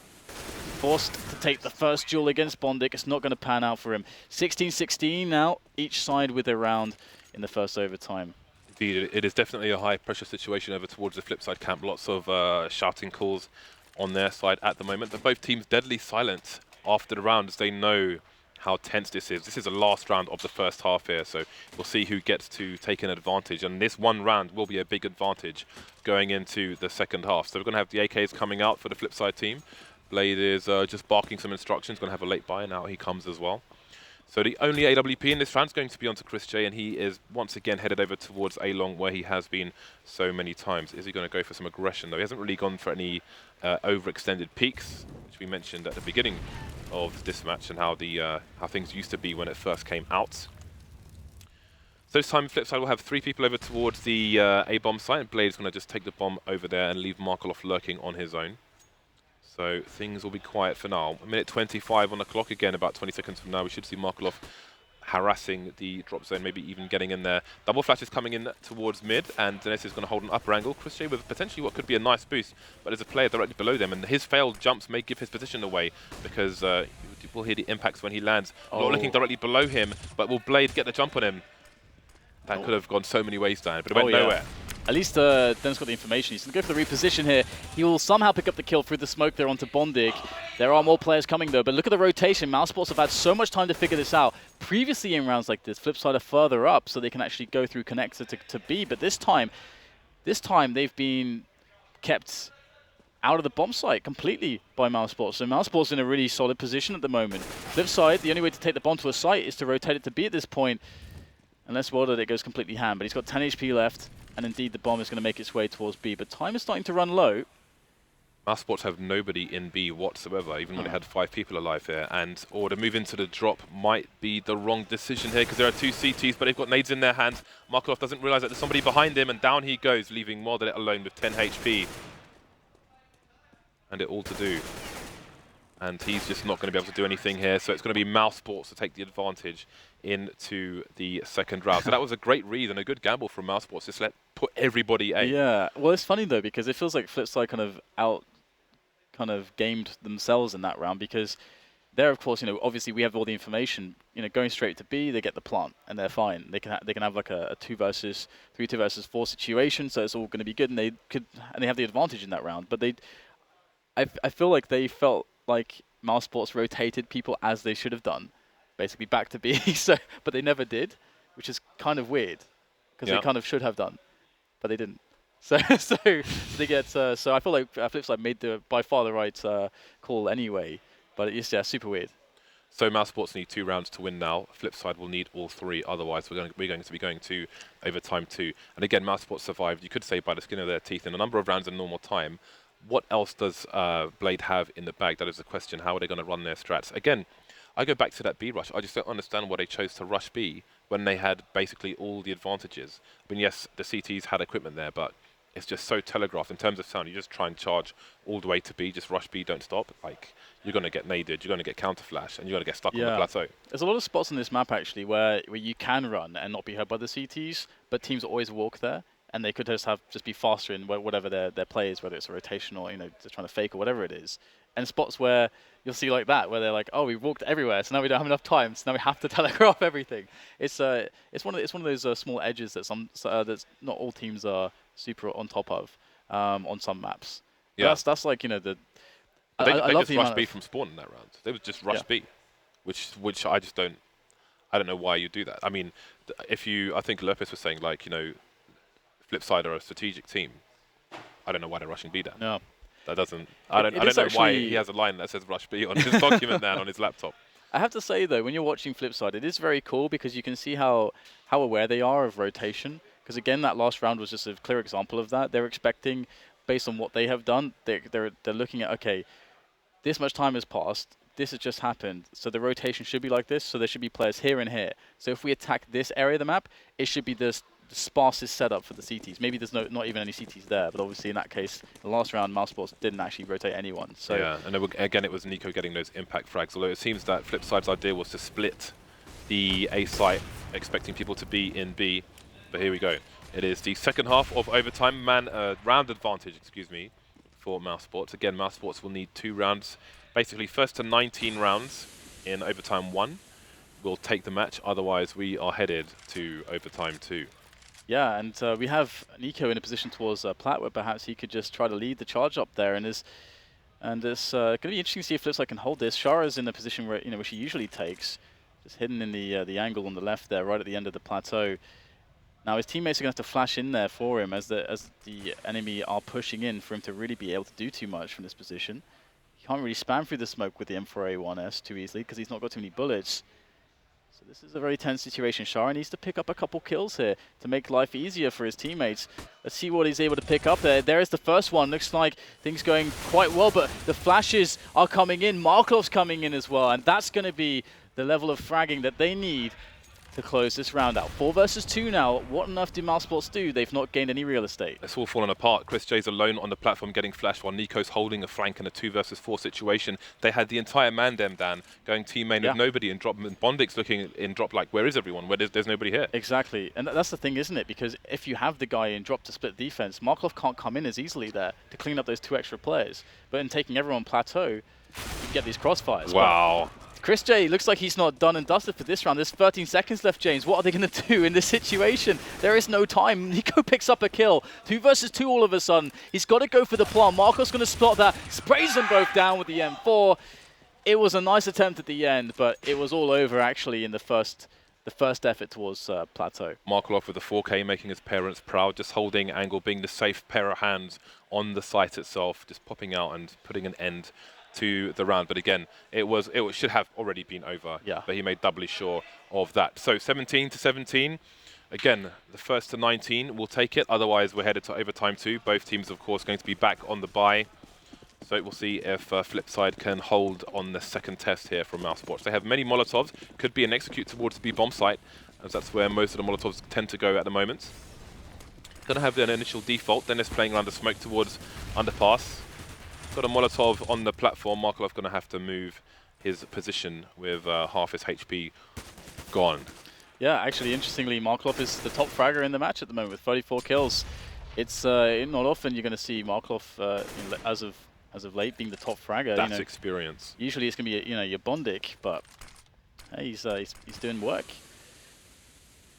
And now he's positioned himself towards the tree area, holding his usual spot, with Shara there up on the plateau as the first point of contact for any players making their way down B plateau from the T side. But now we're going to get a bit of a rotation from mousesports.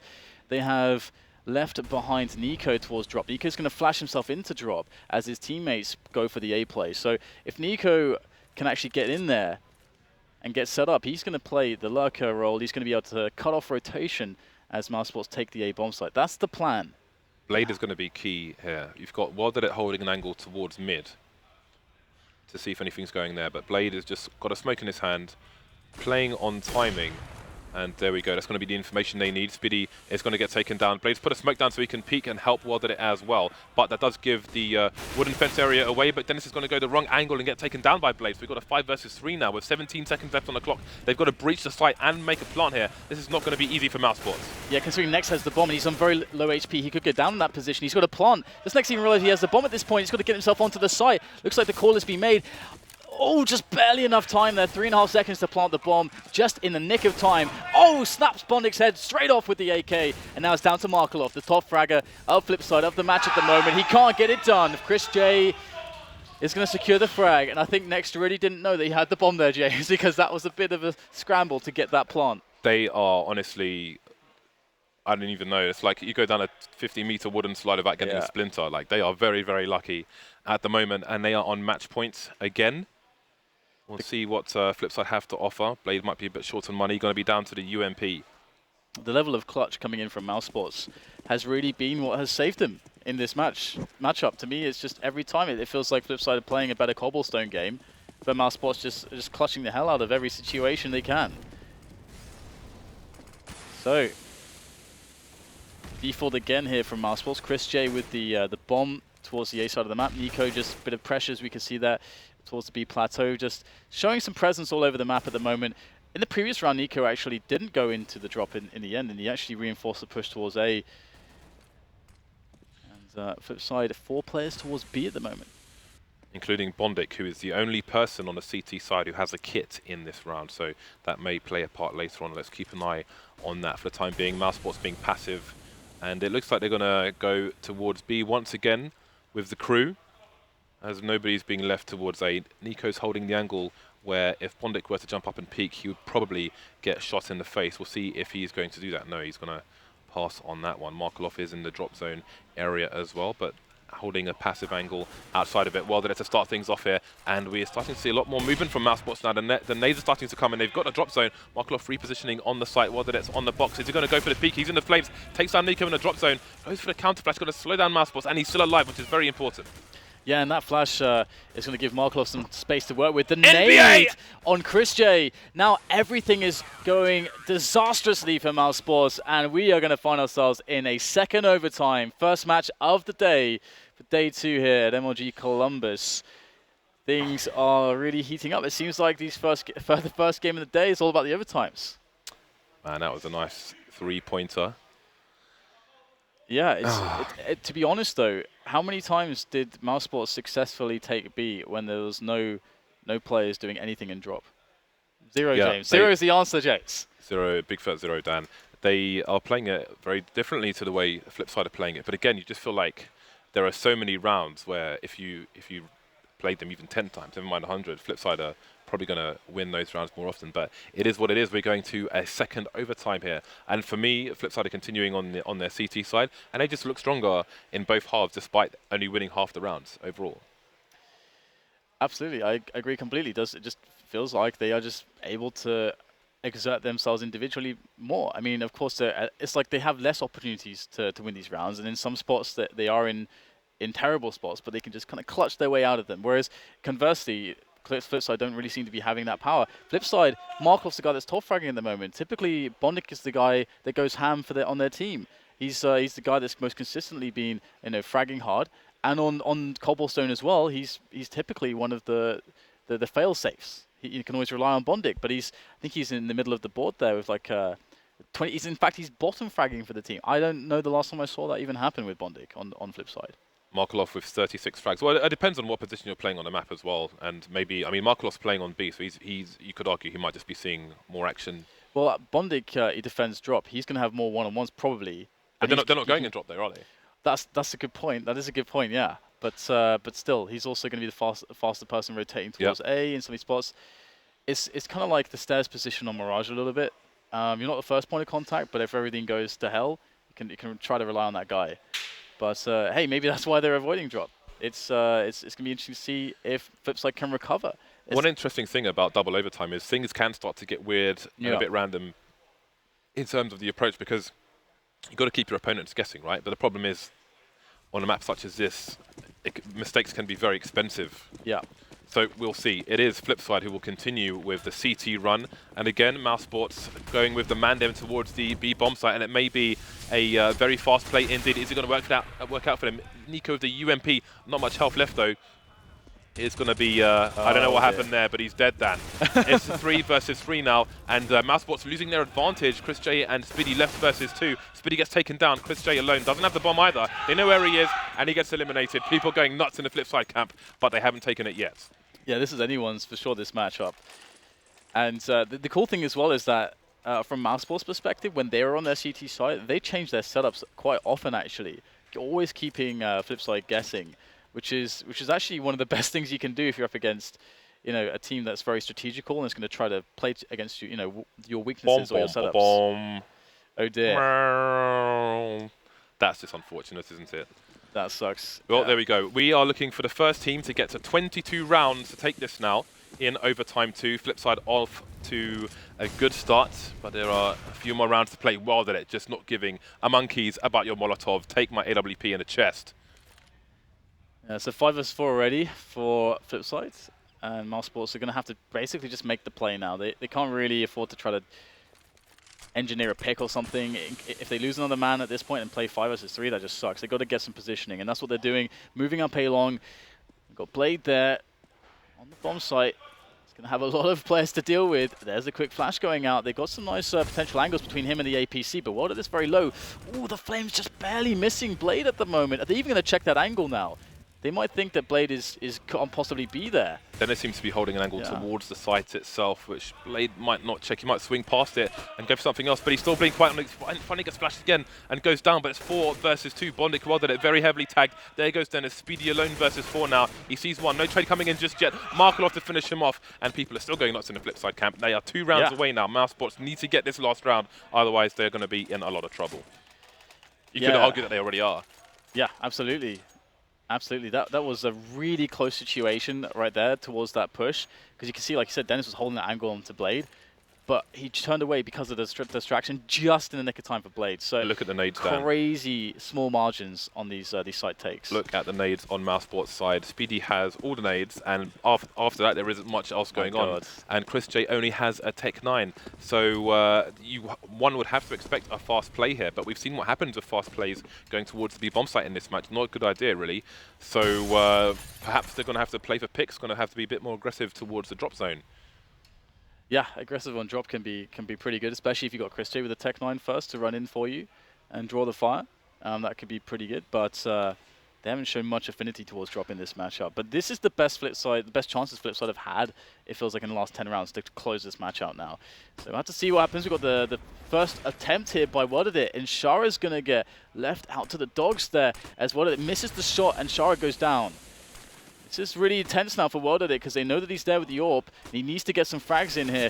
mousesports running out of grenades at this point. They keep pressing the attack. The counter grenades from Flipside have now created enough space for an entire rotation of the CT side. And mousesports, one by one, is not the way. Next had a massive flank coming in there, but it was completely denied. They're trying to get the nades in towards Wordadit, who refuses to leave the plateau. And it's going to force mousesports away. Speedy standing there alone now. But look at him, he's walking backwards, got a nade in his hand. If Wordadit chooses to peek, then who knows what happens. So mousesports will escape for now, but the clock is ticking. They've got 30 seconds left. They've got next to no map control, but Blade is leaving the A bomb site. Chris J and Nico are charging towards it. Why have they left? There's nobody there. They're going to be on the wrong side of the door. And the bomb should go down. Now the onus is going to be on Flipside to come back into it. Wordadit is miles away as well. Down goes Nico, so Blade might do some work here. The other players towards the APC, they've got 10 seconds left to plant the bomb. But he takes down Blade. This bomb will finally go down, but it's a 2 versus 3. Could have been much worse for mousesports. Yeah, there's still a chance of it. Spiddy's going to go with the rifle. He's got to get the frags here. There's one. Still 2 more players oncoming. He gets the second one. There's the flank coming in, and that's going to be good. Chris J gets the kill, and mousesports, on the last round there, with nothing to speak of, are able to pick up the rounds. So they will save themselves from that 3-0. And that is a really big deal. And to be honest, what a disaster towards the first openings into the map towards B. They got completely shut down. But this is so weird because Flipside, a team that seems to be so cognizant of rotations and when teams should be rotating, they didn't even have a guy even standing on the doors looking in to see if people were crossing.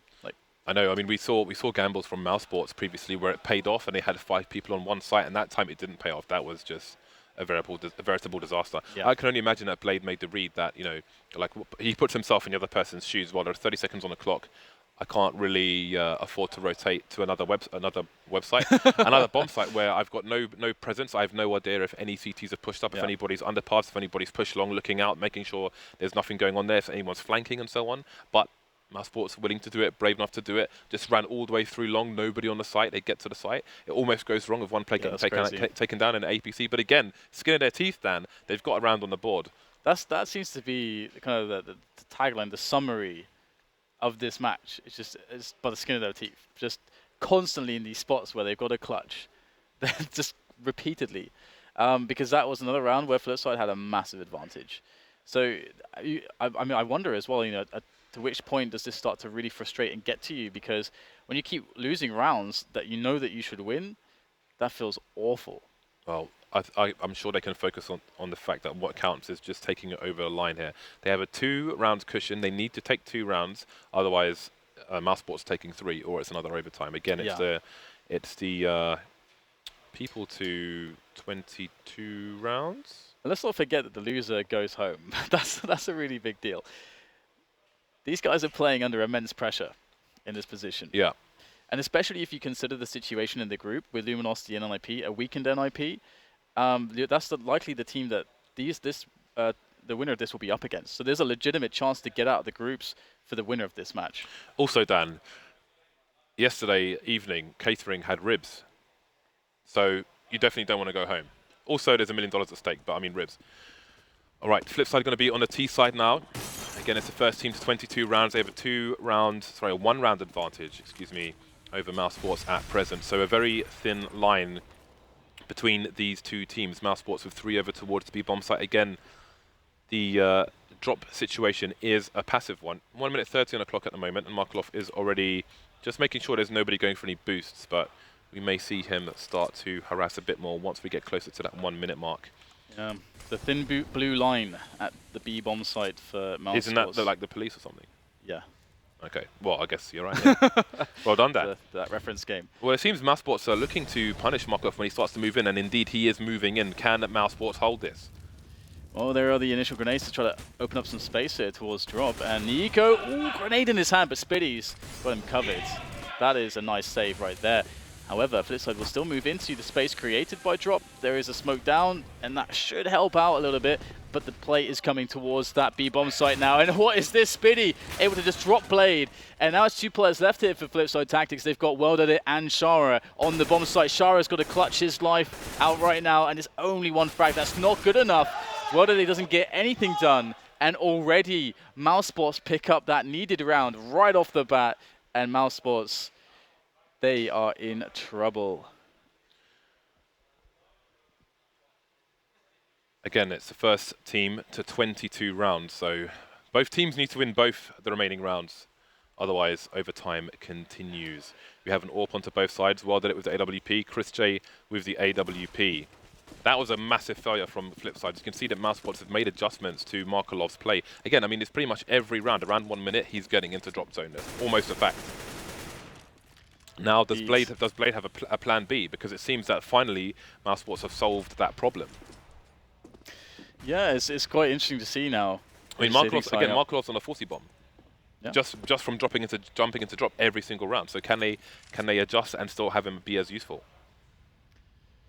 Yeah, it's going to be interesting to see whether or not, as you say, things do start to get really weird, because we've entered that amount of overtime where both teams are like, okay, well, the thing that we had, which was kind of working, now the other team's kind of adapted to it. So now we're in a spot where we don't know really what is the best play, as all these adaptations are occurring on the fly from both teams. But here it is, as you mentioned, Markov being that key man for Flipside, getting into drop all the time. He's trying. He's back to the old tricks.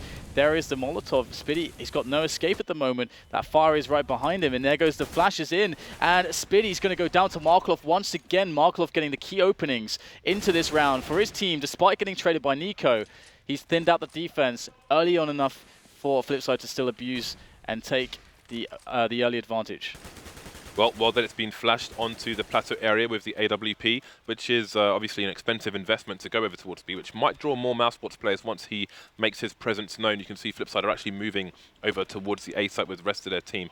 And maybe Nex is reading this. Blade gets taken down with the bomb as well, which means it's going to be a full rotation. Nico, though, taken down by Wilder. Can he get to help his team in time? Down goes Dennis. There are 14 seconds, though, for the bomb to get close to the bomb site. I don't think that's going to happen. 10 seconds left.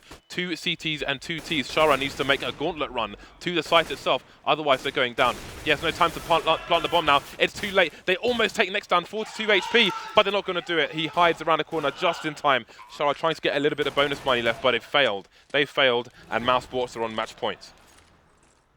This is such a ridiculous match, to be honest. If mousesports actually closes this down, I mean, really, credit to them for having that equanimity there, just maintaining their strengths and not kind of surviving and then adjusting. Yeah, exactly. Just survival. It's just pure survivors at this point, because there's so many spots where they should just be losing rounds, and they still manage to just keep their composure. It's Look at Flipside now. Double Galil UMP buy, and they are distinctly lacking in the nades. Blade, the captain, has no nades. Oh dear. mousesports, they're going to get the first frag here. That's bad news for Flipside. 5 versus 4 early on. They've got to make a call here.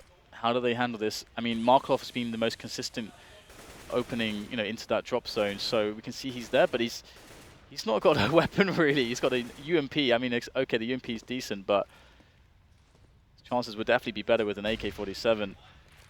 Having to do much with little. Flipside. This is even before that pick came in. This situation, just the lack of nades, is humongous for a team like Flipside. That is a monumental disadvantage. The pick comes in as well. They've got 1 minute on the clock. I mean, is this a situation they can plan for? I don't think so. Markolov is quite handicapped, as you said. Just standing above the drop, can't really do much. 45 seconds left on the clock. Still no indication as to where the bomb might go. Blade doing the reconnaissance mission towards A. The crazy thing is how passive mousesports are. They are all the way back in their setups towards B, and they've got 2 players in connector. They're playing it really safe at the moment. And there you go. Nico's in with the first kill behind the statue, so it's going to pan out for them. Right now, Flipside, to save themselves, need the most ridiculous of shots. And Nico is just picking them apart one after another. Finally, the trade comes in. Shara is trying to get it done. 2 versus 3 now as Blade picks up a frag, evening the situation. 15 seconds left, and the bomb goes down now for Flipside. They have a chance. Dennis coming in for the flank, loses the 1 versus 1 to Blade, so they might not be out of this yet. It's left down to the AWP star, Chris J. He knows where Blade was. He should have a good inkling as to where he might be. Behind the boxes, the smoke goes down. This is going to be very interesting. Blade, his head is shown, and we are not done yet. I don't know how they won that round, Dan. Knowing what kind of team they are, what kind of utility they need. The fact that they started that round with the main nade people not having nades, aside from Flipside in the underpass, I think somebody might have just punched the desk over towards mousesports. That was a humongous chance for them to take the match. I mean, you got to give props to Shara. He's picking up these really key kills in high-pressure situations, and being the newer man to the team, that's a really big deal. And again, it's just ridiculous that they managed to pull that out of the bag. They're a team that haven't had all that many clutch situations, but there was one of them, and there couldn't have been a more important one. That's the biggest chance they had to take the match so far, and the fact that they failed there you have to think about what effect that has on their temperament going forward into overtime 3, because again they must feel like Flipside are a stronger team on this map, generally speaking. You know, so many rounds just come down to little things here, and I mean, they got the pick, they played it well. I don't even know what just happened for Flipside to take that. I don't know. It's insane. I thought it was so done. ridiculous. I thought they had nothing left, Dan. Well, you've got Nico. Okay, you got Nico. It's like, picture this situation. Nico's there with an AWP, standing behind the statue, gets a 1-on-1, kills that guy. Gets a 1-on-1, kills that guy. They've got a guy by the chicken hut. They've got players all over the place, spread out in really great positions. Somehow Shara walks out and kills 2, just to allow Blade to win by the skin of his teeth a 1-on-1, and then you got a 2 versus 2. That was completely insane. That from Shara and Blade to be able to create a situation there, especially considering that mousesports have been the guys that have been clutching with the individual skill. It's a crazy match, and I'm just happy that mousesports seem to have composure no matter what, despite the fact that in that last round they lost that one. But generally speaking, it seems hard to. Which team can you favor based on what in this situation? I feel like Flipside put themselves in better spots like more of the time. Yeah. But fail individually more of the time, and that's the difference for me. Like for me, I feel like clutch situations are surely going to run out at some point, right? So I would have to favour Flipside because I feel like they've played a stronger game, generally speaking. But the problem is, we saw that mousesports finally adjusted to the T-play of Flipside to Markeloff's play, but then Markeloff adjusted as well. It's like, okay, normally 1 minute I'm dropping down into the drop, but no, I'm just going to shoot you from on top instead. And who knows, that second duel could have gone either way. So yeah. And you know what's interesting right now is that Flipside called the timeout, so into the third overtime. Let's use that timeout.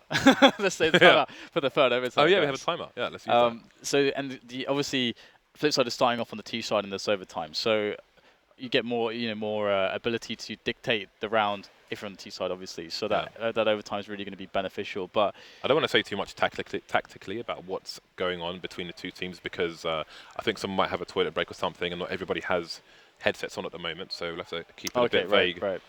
But yeah, I mean, Flipside definitely look like a stronger team, but the clutches are just bananas. I mean, how do you just hold your nerve with all this madness going on? It's crazy.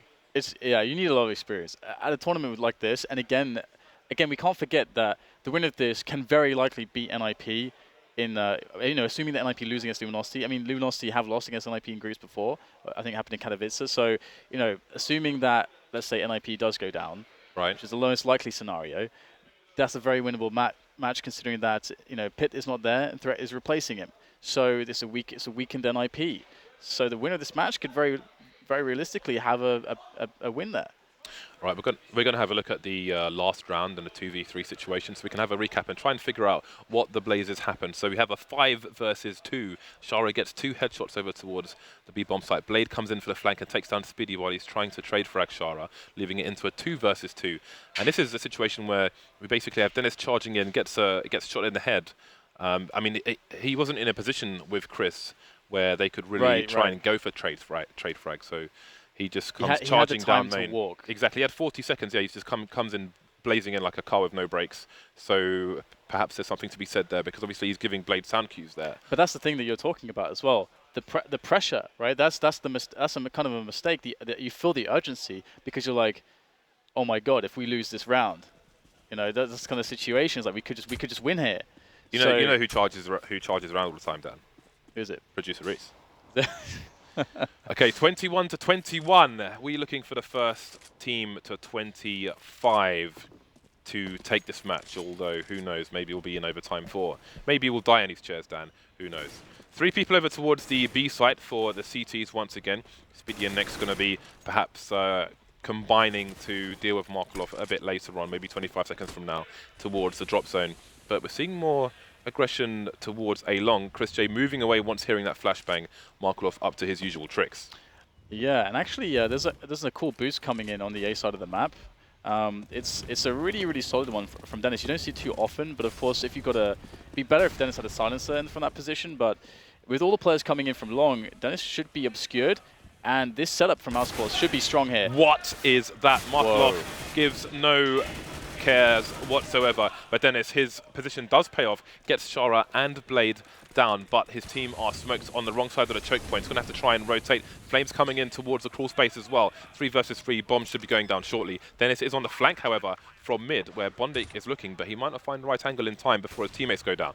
Yeah, this is one of those rounds where it's actually the better setup for mousesports, but Flipside are hitting the shots. That was awesome to see from them. Bomb is ticking away now, and mousesports taking a bit more care in setting up the retake before just charging in Hail Mary, and there it is, the trays coming in, but Markelov is having an enormous round, and that's going to be that 22-21, and wow. Such a release of energy from Flipside Tactics. Whoever wins this match is going to need like 10 bananas each. We've got 46 for the frags following round. On Markelov. Markelov is beasting on both sides. What can be said? It's a great resurgence to see him leading his team. I'm sure his brother's tuned in as well. Okay, so Flipside off to the early advantage. And again, we'll have to pay attention to the CT economy should they not prove successful in this round. Again, we've got 3 players for mousesports over towards B. Chris J again has gone deep towards A long. Dennis coming in for support. Some initial nades towards A, perhaps suggesting a fast play, but will they commit to it? The bomb is still further back. Got a bit of flame damage coming in, but no one has taken too much damage just yet. Nico is in the blind spot there, which he often boosts CTs up. Going to rotate and try and play around these smokes with Shara below him. We'll see if he makes a step. He's got a number of CTs holding angles towards the plateau at the moment, while Markelov's moved in. They've changed the timing here. Normally he's in the drop zone at about 1 minute. It's 1:25 on the clock, and he's in there already. So mousesports may be taken by surprise here. Yeah, so it's going to be cool to see if they can actually break this, to be honest. Nice, again, the thin blue line of CTs. It is the Popo, Dan. Popo. They are ready and waiting. And what a wait it is. A lot of tension here. Just a few bullets exchanged right now as now the push comes in. Little pop flash going in there, but it's not going to be good enough. EQ next with the frags. Well, they only want to respond, but what a response it is. That second frag there from World, it's going to tie things up, and now Flipside really putting in the pressure as only one man stands. On the rotation is Chris J. This is so incredibly hard. I hope he's been practicing on the retake service. Pop flashing in. First frag going the way of Chris J. Oh, how does he get that one? Chris J! All 3 kills. What a clutch coming in. That's what we're talking about there from mousesports. Chris J, he's alive. It's not just Nico. He's turned up to this match, James. And that is not just a much-needed win because of the score, but also the money. Even with the win, mousesports have, I think someone bought 2 UMPs. There must be one on the floor. Spiddy's going to be rolling with a UMP, but they've managed to get rifles in as well. But that is a completely bananas clutch. That smoke on the door is basically the GG smoke, but he manages to get a flash, gets a 1 versus 1, then gets 2 more 1 versus 1s, and away we go. 22-22. Flipside so close and yet so far. Still have the weapon advantage in this round. Again, Chris J and Dennis very deep towards A long, something that really hasn't really been figured out, tested, or punished by Flipside with the right timing. And that's one of those moments, like, if anyone's ever played like Diablo 2, you're playing the Barbarian, you've got the war cries and the battle shouts that actually buff the entire team. That's basically what just happens with that clutch right there from Chris J. He just mows down 3 players. You never expect that to happen. That's such a big moment for mousesports. And the confidence there is going to be high. But as you pointed out, a UMP for Spiddy is definitely not the best of situations. However, they do have nades at the very least. So it's not too bad for them overall. And this time again, another switch up on the setup. We've got 2 players playing on A long. It's Chris J and Dennis. Chris J with the AWP. Let's see if they can win that battle, because Bondik is going to come in here. This could be bad for Bondik if he peeks without a flash or anything at all to help him out here. The longer this goes on, the more heartbreak will be delivered to one of these teams. Chris J makes his presence announced, but his teammate Dennis is being taken down by Bondik. Can Chris J get the angle? Yes, he can. Straight in the face. 180s, but can't take down Shara. Man advantage for the T's. Where's the bomb going? Starting to rotate towards A, as are all the CTs. Blade loses the duel to the UMP in the balcony area, and Spiddy's going to move onto the site, pick up an AK as well. Spiddy is ready by the APC. Decent positioning, actually, to allow his teammates to try to get in there. But Markov's going to put a stop to that. Spiddy gets caught by Markov as well. And Shara to finish off everything there for the first half. And it's Flipside tactics. Despite the clutch efforts of mousesports and Chris J, Flipside will go into the second half of the 3rd overtime with an advantage of a round. I can't take it, Dan. I don't know if this will ever end. I can't take it. Markov's almost on a 50 bomb. I don't know. Yeah, the nearest person to him is 39, and he's on 48. And that's obviously Nico on the other side. I mean, what can we say at this point? Again, there's one round between these two teams. Flipside could have had a 3-0 half, yeah. But Chris J. It's getting to that point of the overtime where everything's about clutching, because no one knows what works anymore. So it's hard to break a match down and analyze a match at this stage, because both teams are just going on more on feeling than they are on anything cerebral. And you can see that for Chris J, at least, that's been working out. And it's good to see that he's turning up in this match, because it seems to be quite needed. Yeah, I mean, we saw more adjustments from Flipside there. They seem to realize that, you know, their movements were telegraphed in terms of 1 minute, no matter what. Markov's going to start spamming into drop zone, jump into drop zone. Small adjustment towards the end of last time, where he starts just trying to shoot from above. That was basically one round. And now I think it was him and Bondik who just went straight into drop zone pretty much, just realizing that it's always empty, and just split the bomb site a lot faster than they were previously doing. So mousesports struggled with that, but then Chris J with a brilliant one-man performance to keep them in this match and take that round. A lot of matches can come down to 2 or 3 big clutches at some point in the match. We're having a match where there's clutches for days. It's repeatedly happening. Like, if we look at that situation there with Chris J, and situations before where we had the Shara Blade combination, where Markov's been going ham. There's loads of different clutches, but that one there, okay, Chris J gets that, and that means that mousesports are only 1 round down now, which in this kind of format is a really big deal. It is, yeah.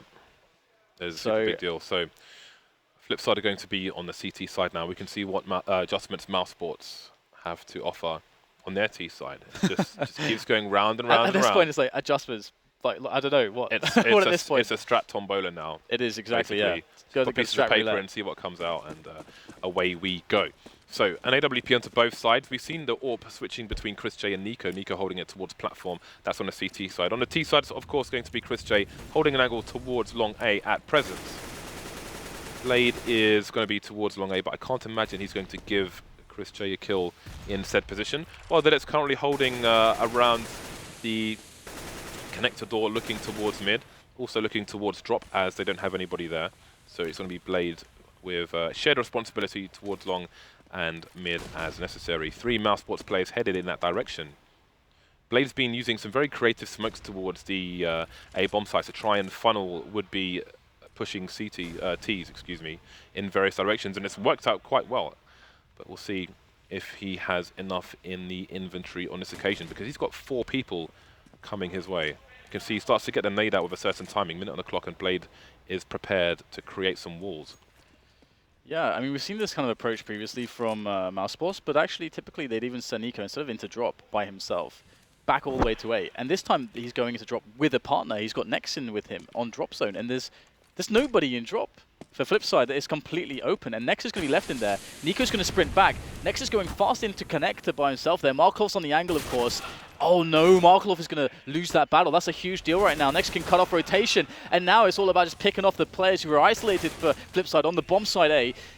Bondik will take down Nex, and that will allow the rotation to come in, but well did it. He's got his back literally against the wall right now. There's nowhere to turn for him. What is he going to do? Oh, ooh, that shot was phenomenal there from World Edit. But there's still work left to do for Shara. But there's just too many T's in the bomb site. Chris J finishes him off, and that will tie things up 23-23. Like people in Thorin's basement, Dan, we're all tied up 23-23. It's the first of 25 to take it now. Again, one team will need both rounds. Otherwise, we may be here yet longer, Dan. Yet longer. Orbs continue on both sides, but the CT economy is going to be quite strained. Well, that it's already down to $0. There's basically nothing in the bank for the CTs. They have to take this round, and they have to take it in numbers. Otherwise, the UMPs might be coming out again. Yeah, it's going to be Chris J wants to give him the orb and the bomb. We've seen setups like this previously. Nico harassing towards the B side of the map by himself. And it seems like, we could see a similar round as to the previous one, when X goes back and jumps in drop, potentially with Nico, and then they go for the A hit. But this time around, we got Welded and Blades in the danger area on the A side of the map, just hanging out and awaiting mousesports to pressure in. And here comes some of the flashes, some of the smokes here to take control of these areas, and Blade's going to drop the smoke there and fall back towards A long. But this is a little bit of a finicky position there for Blade. He could get caught off or pincered, he has no idea. And now mousesports have shown presence. They're going to start to rotate back a little bit. Maybe just a couple players. Nico and Nex again. So it could end up being the same round as before, just with the tiny, tiny variation to the opening. We shall see. This time, that it has changed his position. We saw this in normal time, the angle he's holding at the moment. Again, it's not one where he can go for repigs. He needs to be deeper, but he's unable to do that because he does not have the presence. Shara's got an aggressive angle towards Plateau, and that might give his team the information sooner rather than later to rotate into the right positions. 30 seconds left on the clock now, and we can see Blade moving towards the deeper into the A site. Will he have a shadow? Indeed, he will have a shadow, but he still doesn't get the frag somehow. He could have got two, doesn't get a single one. What a snap there from Dennis. These entries are absolutely magnificent now on Flipside. They're actually falling back here. They are going to just go for the save in this situation. Yeah. And to be honest, there's nothing else that they can actually do. Their money situation is completely diabolical. If we can get the scoreboard up, you can see what the implications would be should they lose all their players here. They would have the ropiest buy, Dan, indeed. Yeah. So I don't know how Chris J got that frag, because even there was a split second where the shadow came out before the player did. But perhaps, that it looked at the shadow and then got wrecked. I don't know, but that was very unlucky. Yeah, Chris J and Nico really showing up. As Dennis as well. I mean, to be honest, it's actually been across the board. The performance is not too bad from mousesports across the board. And the same can be said from Flipside, generally speaking. Although the main standard is Markelov. But Markelov's really going to have to show up now because we're going into a pretty precarious situation right now. The match point sound has been played. Got a FAMAS coming out for Blade. Oh my goodness. I mean, they've done more with less in these overtimes, but when is this going to end? There are a reasonable amount of grenades on the Flipside team, the smokes, etc. But again, they don't have the AWP onto Welded this time. Welded it's been reduced to FAMAS, so we'll have to find out if that plays a part. Do mousesports go for basically the same round again? The bomb is already headed towards A long, so it seems if it's not broken, don't fix it, might be the way that this round goes. I think Welded it's been boosted, actually, indeed he has, with the limited weaponry he had. Yeah, so again, this is... I'm just trying to see what kind of variation to the strat they have this time around, because previously they've lost 2 rounds. mousesports ran the same strat basically twice. There's a small variation, but basically the same sort of stuff, showing the same kind of presence with Nico and Nex towards the drop area and the plateau, baiting out all the nades, obscuring the hit away. And this time they've got Chris J with Nico towards the B side of the map. You see Chris J looking for that opening. And we haven't seen this too much, but he's usually quite good at getting these picks. And if he is able to get a pick, then that'd be great. But time is starting to run low. So with no pick and the time as it is, looks like mousesports are going to go for a B hit. Everyone's moving in. Nico's by drop. This looks like a good setup for mousesports to win this round and match. Yeah, the CTs have just actually replenished the smokes they had down, and there we go. The last one is put in place. So it's going to be the entire mousesports side. Blade's made a gamble again, but you have to wonder if he's going to start second-guessing himself because where it went wrong previously. Oh. But there are 4 CTs in the B bomb site. Nico's making a play now towards B, but the bomb's rotating back towards A, where Welded is just sitting like in a little garden on his own, just admiring the flowers. And he should hear the T's running up the slope now, and the rotation comes in. This is going to be crazy. This is a sick round. Great strategy coming in from mousesports, but they need to get the frags as well. We've got Bondik and Wilder that are able to stop 2 players, and already it's down to Nico and next. Those are the 2 last men remaining. Nico has got to get it done. He's got no time, and he's going to get dropped by Shara. Goes down to the last man, but we will see another overtime. Just when you thought it was safe to go to the toilet, 24-24 people. The reads in that game were... I couldn't even describe the situation that was going on towards the end there because it was too much going on at the same time. You had T's running into A, you had CTs rotating from B to A, you had T's behind those CTs running there, and you had CTs behind those T's, behind those CTs, running to those T's, Dan. It's absolutely bananas. It's actually, that was one of the best rounds I've seen from mousesports from a strategical sense and how they played against the rotation. Because we actually haven't seen many rounds like that, if any, to be honest, where they create huge presence and they really sell the B play and they get the full rotation of CTs into B. Then they hightail it with 3 players and they actually hit the pace really well. Because on a lot of fakes and rotation, some teams, they play it too slow and not fast enough. But they had the perfect pace straight into the A bomb site. There's one player, World at it, who was basically trapped in A long. It looked perfect from mousesports. They had 2 players running through connector, and they didn't even get blocked. They were able to get straight through connector and to block off like the rotation that was coming from B. So mousesports had an amazing setup there. But again, every time that Flipside really need a clutch, they somehow get it. It's amazing. I wonder if World Did It got some sound cues of the players running underneath him through mid. Because, or if it's just, I can't imagine how mentally taxing this is for in-game leaders, where it's like, hey, I'm going to rotate 4 people over towards the B-bomb site. Hold on, I think something else might be happening. Let's go back, lads. You know, all this kind of this kind of madness. But they got there just in the nick of time. Talk about cavalry. Came in like Hasselhoff on the beach. But here we are, 24-24.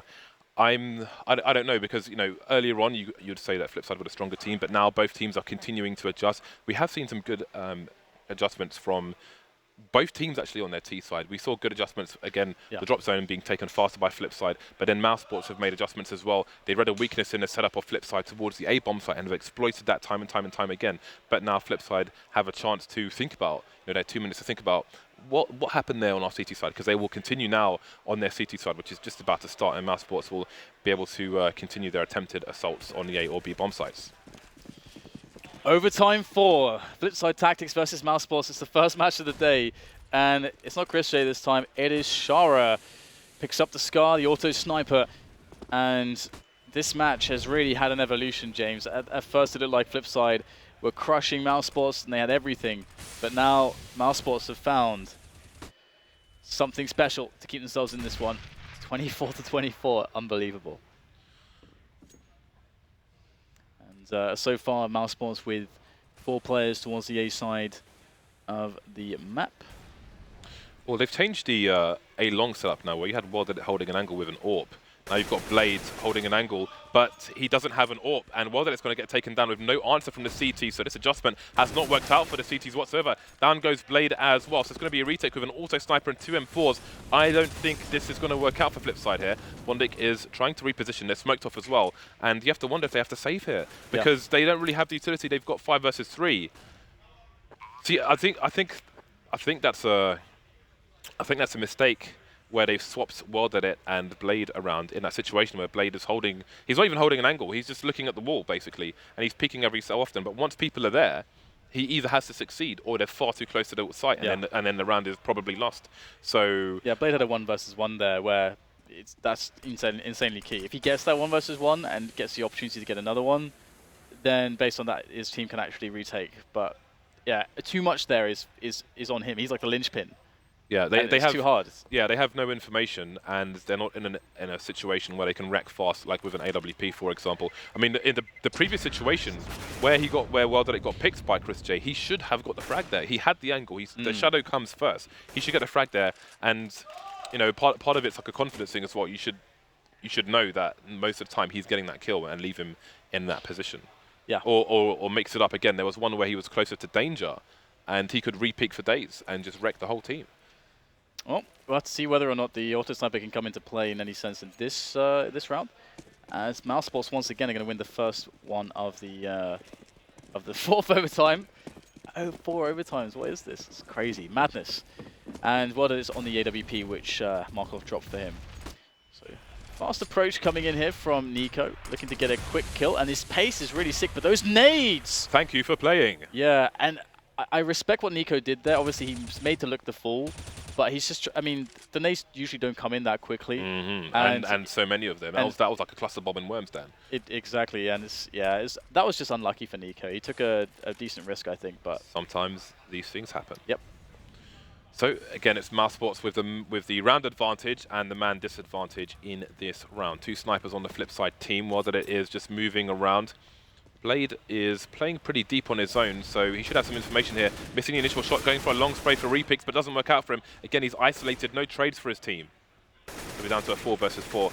Well, they're going to try and play the high ground, but it's risky because he's got nobody covering the angle where Chris J is currently lurking. He may go for a peek towards the balcony, but while that it may eventually be found again, this is high risk here from Flipside Tactics. They do have 2 people over towards the A-bomb site at present. Indeed, Bondik is holding the angle towards Chris J, but he does not have a sniper. Potentially spotting something, he's going to drop a flashbang, but the rest of the mousesports side are moving towards the B-bomb site where Shara is currently alone. He does have an auto sniper, but he's looking towards the drop, and if he gets flashed, then it won't be very useful.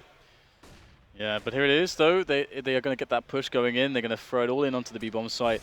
Obviously, that equalizer taking down Blade was pretty damn key here. And Chris J, he's going to get 1 towards A. That's going to be really painful now. So 2 versus 4 on the B-bomb site. And there's Ashara still got the also sniper. Oh, but he catches the guy planting the bomb. And Markloff chimes in as well. And there's no time to get the plant, surely. Markloff, he could be able to do this. He will indeed stop the plant. Oh my goodness, what a ridiculous situation again. There's nothing between these 2 teams. There is so many micro situations. This is madness. I thought... Rip schedule. Yeah. Shout outs to Adam. I didn't think... I thought like Shara was done. He's looking towards drop. He's not looking platform. If he looks platform, he's probably going to get flashed. What is he going to do with that auto sniper? Waits for the plant, of course. And we're at 25-25. Yeah, that was really, really key. They've got rid of the auto now as well, so it's going to be a different setup from the CT side. While they it down with the AWP, going to smoke off the mid area, where Dennis is currently lurking. And again, we've got Blade over towards A long. Hasn't really been successful this overtime with the adjustments they have made. And again, they're going to try and mix things up. And this is the aggression I'm talking about. From this position, although there's nobody, they have a smoke. The only thing they have is a smoke that stops mousesports from pushing mid. But mousesports have respected smokes pretty much all but 1 round that I can remember. And when they went through that smoke, they got wrecked.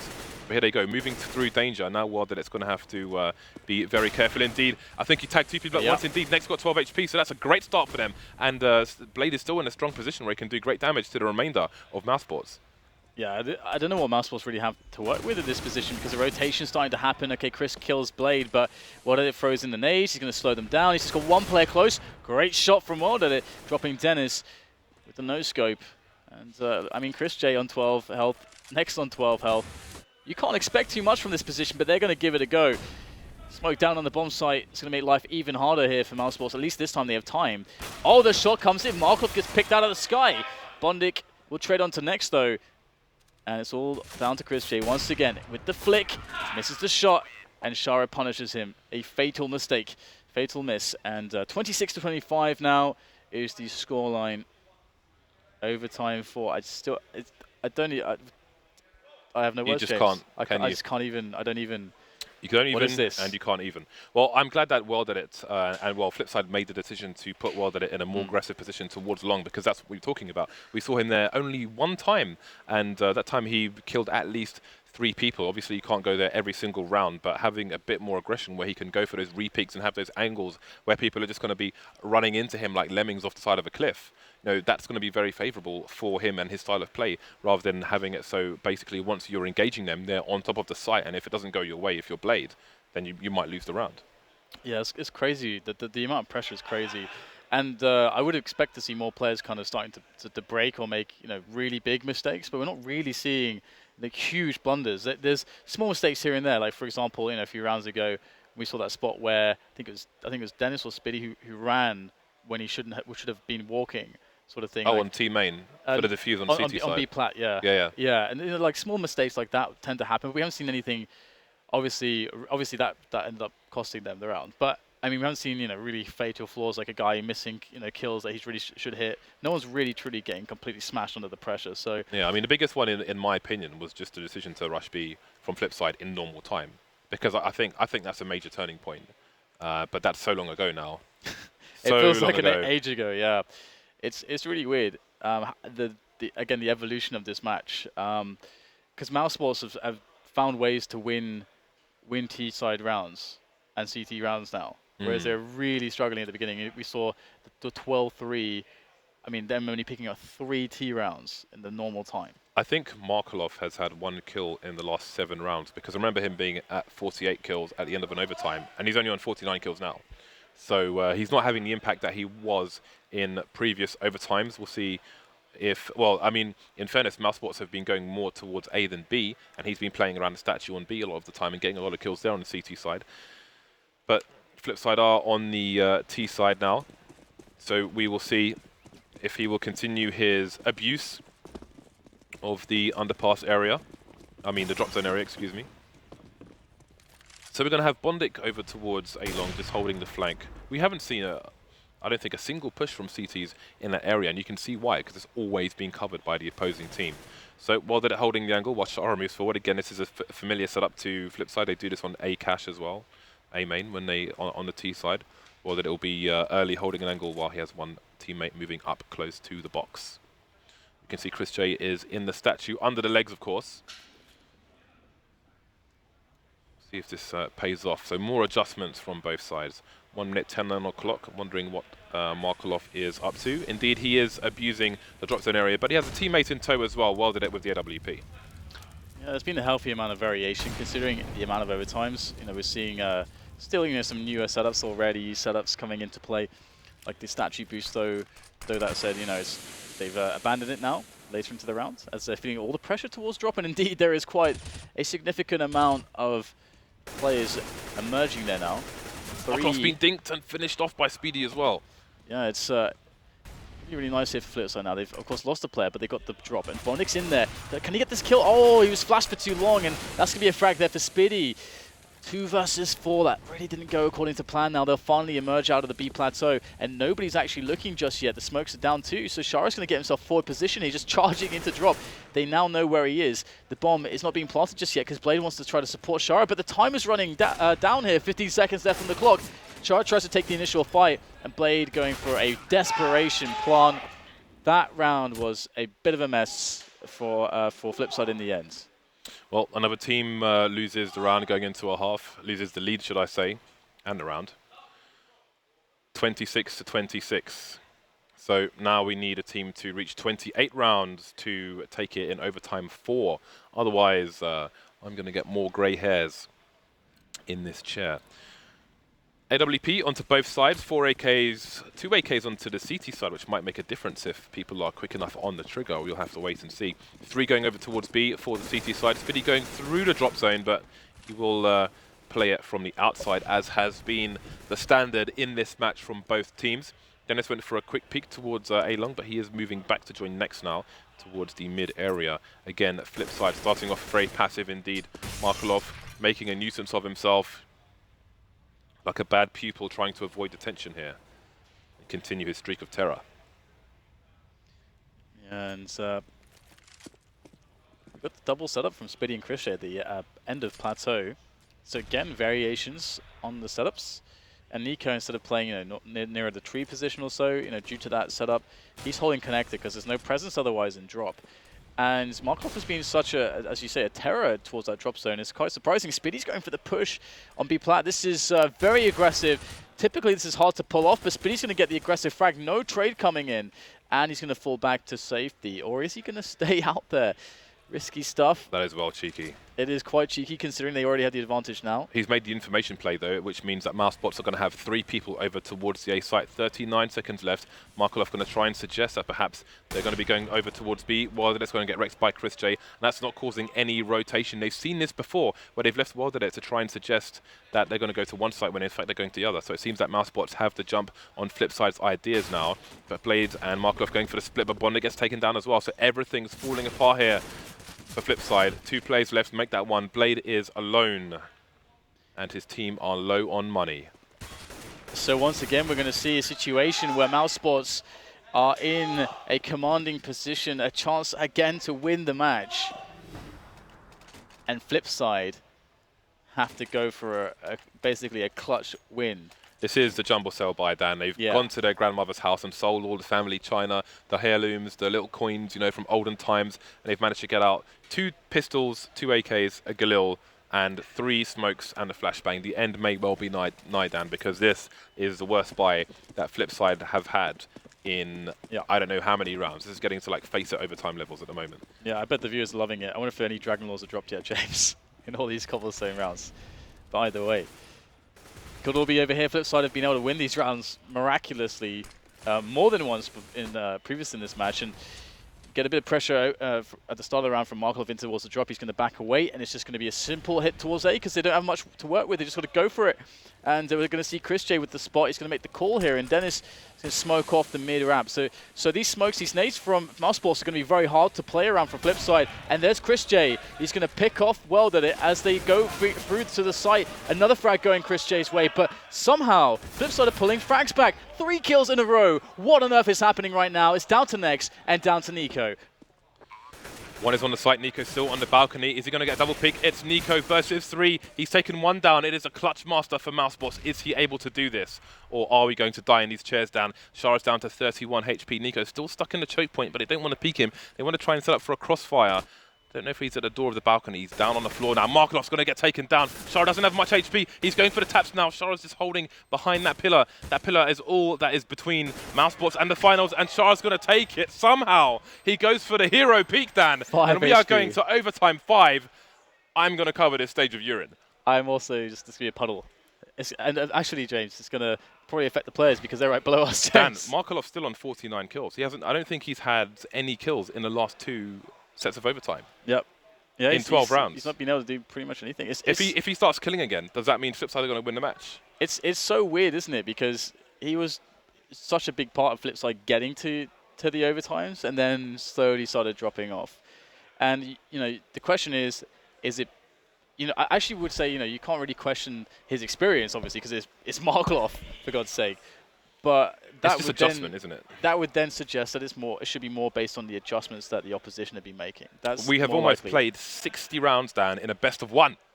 And not even in the best of the MR10 style of MR5, MR5 style of overtime. This is crazy. I know. I mean, what do you say? What do you say at this point? It's overtime 5. And it resumes in 50 seconds again. So we've seen constant adjustments from both teams, and in those adjustments we've seen that Markelov has essentially become a redundant part of the team in terms of the way he's been playing the drop zone and how mousesports have adjusted to that and nullified his threat, essentially. So the question is, how do Flipside get him back into the game again? They will be continuing on the T side now, so they need to make that change. Otherwise, they may have more struggles. They were doing so well before. Even in the rounds they lost, it was almost losses. But now, some of the rounds they're losing are being absolutely stomped. I'm being told by the producer we have a replay package. So let's have a butchers at that. MLG transition. Let's go. Right, so this is the 3 versus 3. So Shara's just coming in man with the plan. It's his first LAN. Well, not LAN, but major. And he is putting in work for the team, but I mean, nerves of steel to clutch it, to keep his team in it.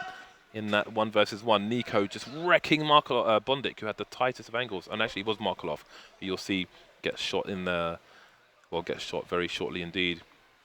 They still weren't sure, despite the flash, whether he was coming door or balcony, and there it is. This duel is so insane. Nico is so patient to go for the taps here as well, and Shara doing exactly the same thing. And look at him just trying to push the site there, making sure he had the angle should Nico try to defuse. That was so close, because Nico even got a couple bullets connecting. Balls of steel there. Rather Shara, but yeah.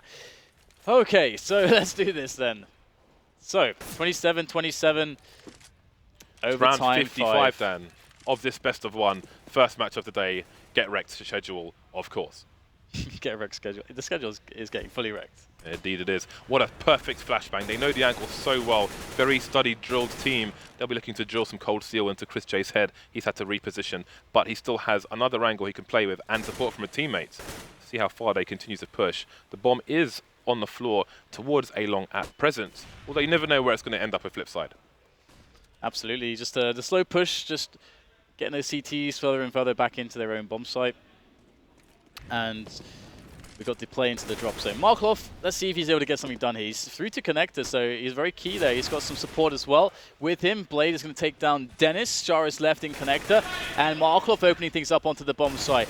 Nico gets completely wrecked there by Shara, leaving just Spitty, and Shara is on point. 3 kills in the round for him. So very well executed round there, and usually we're seeing mousesports taking the early advantages in the overtimes, but now it's going to be a Flipside. Complete wipeout for the CT side, and they are going all in, Dan. They are going all in. Double AWP coming out. If they lose this round, then they'll probably win the next one, Dan, because that's what seems to happen. By the way, it's actually Markov did hit the 50 bomb now, and Shara is on 49 kills. Welcome back, Markov. Yeah. All right, so Shara's been picking up the slack where Markov's been dropping off. So let's see if these double AWPs are going to pay off for the mousesports side, because if it doesn't, then it might be the bitter end for one of these teams. Chris J's holding towards the B bomb site. You saw him jump into smoke there, but quickly made his exit, as it was quite risky. Nico is going to be holding A long now, so Chris J and Nico have switched and swapped positions. And again, the Molotov comes in, but will they be able to flash Nico off the position? No tag for Nico, and he's going to make his escape. He doesn't have a player in for support where the Ts are seeking him.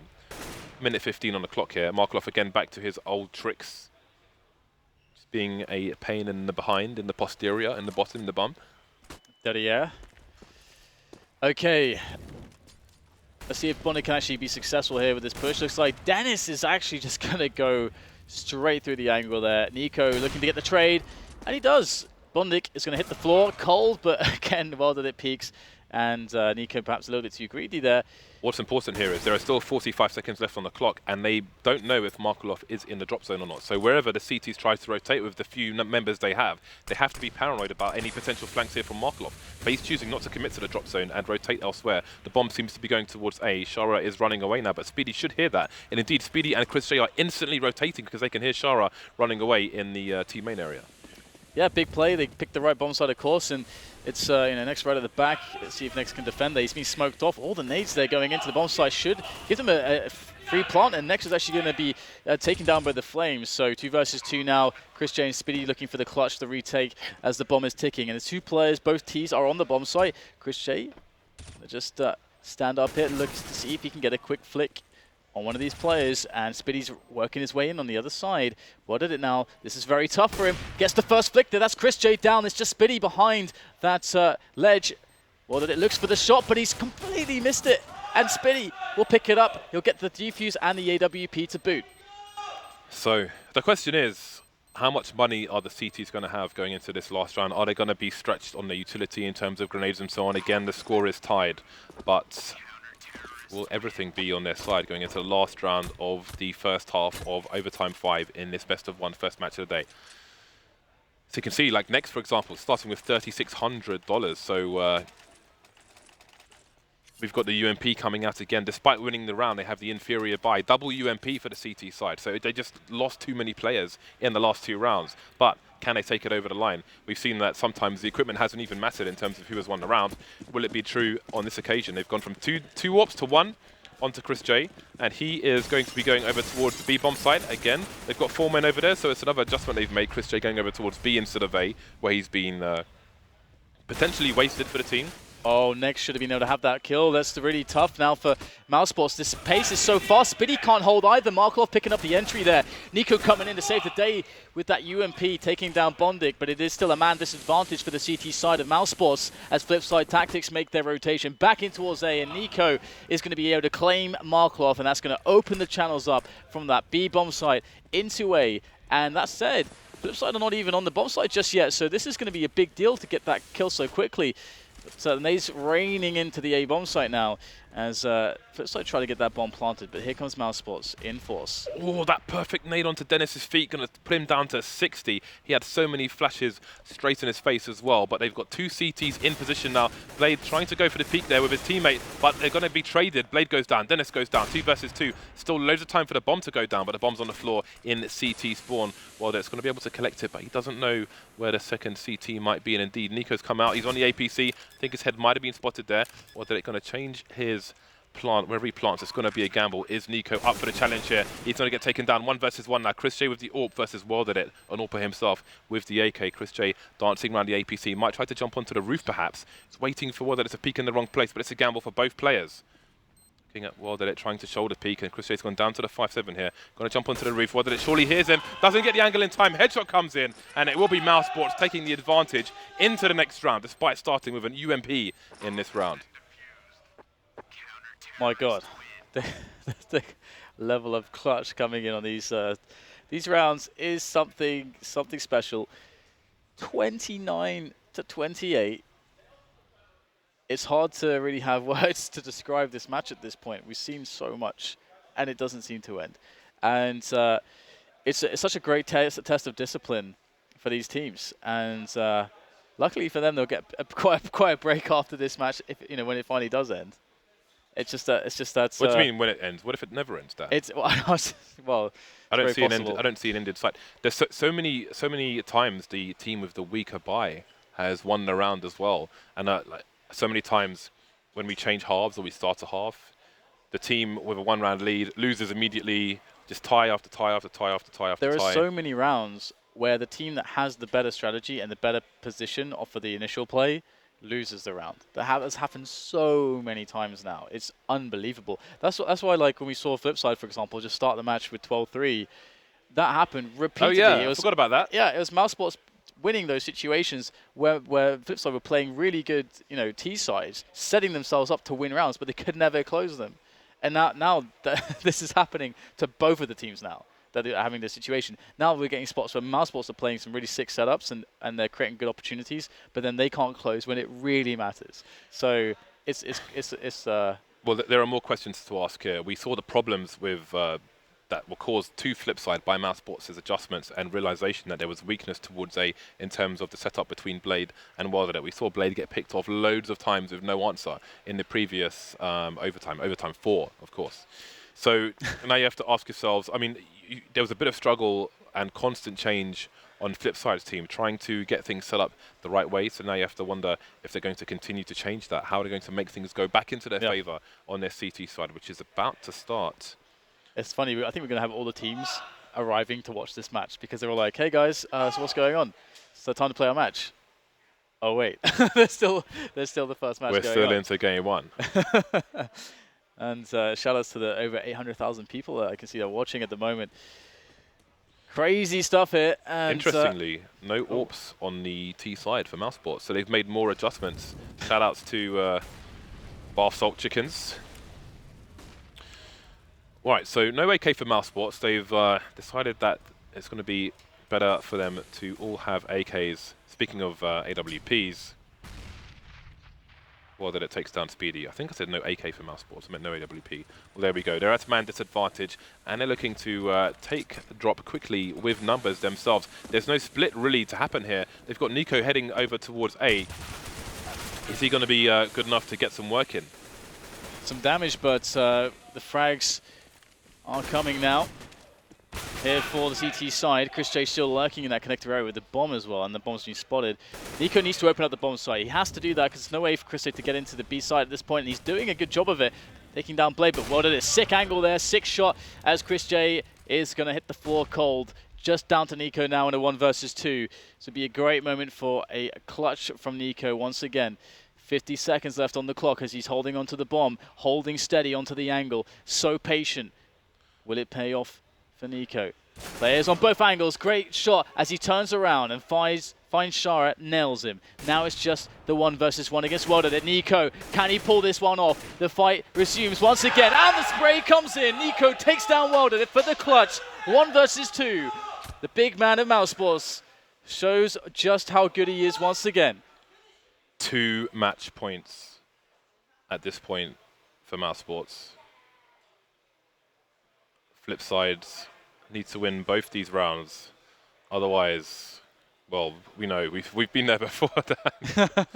Are they going to be able to do it? Now we have no AWP onto Flipside's team, despite those great picks from It. Just so unlucky at the end. Very hard again. That's a big example of the that big nerf to AWP. The crouch peek in that situation might have been OP the way it used to be, but there we go. Actually, never mind. I could nerd out, Dan, but now's not the time. So we've got rifles all across the board. We've got reasonable amounts of nades as well. And again, it goes down to A for mousesports. A has been the key to opening up these rounds. The bomb is currently over towards B, but there's a minute 25 on the clock here.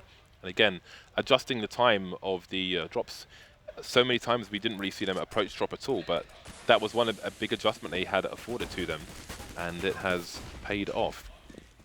And Dennis goes in here through the window, finds himself the first open through to connector, leading the way for his team, and it's going to go quite well for mousesports now. 4 versus 3, they've taken control of connector again. It seems to be a weak point. They're really picking off in these rounds, and it's Blade, though, that will defend from the balcony position, that will thin out the push that mousesports are starting to line up into that A bomb site. Frags all over the place at the moment. Chris J with another one. The trade comes in. 2 versus 2 now.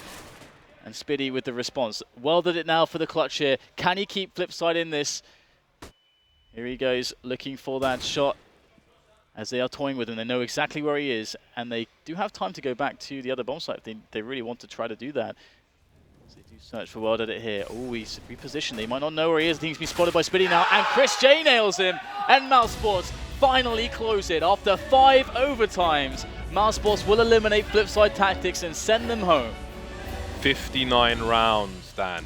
59 rounds in a best-of-1 elimination match, and somehow mousesports finally broke the deadlock and made it through to one more match. I don't know, like, it just got to this point where it felt like the match was an inevitable victory for Flipside, to the point where it was impossible to predict, to the point where mousesports round after round kept their composure, and round after round you started to see that slight edge and individual skill and clutch worthiness started to slowly push them over the edge. But it was a question of when, and it finally happened despite a great performance from Shara.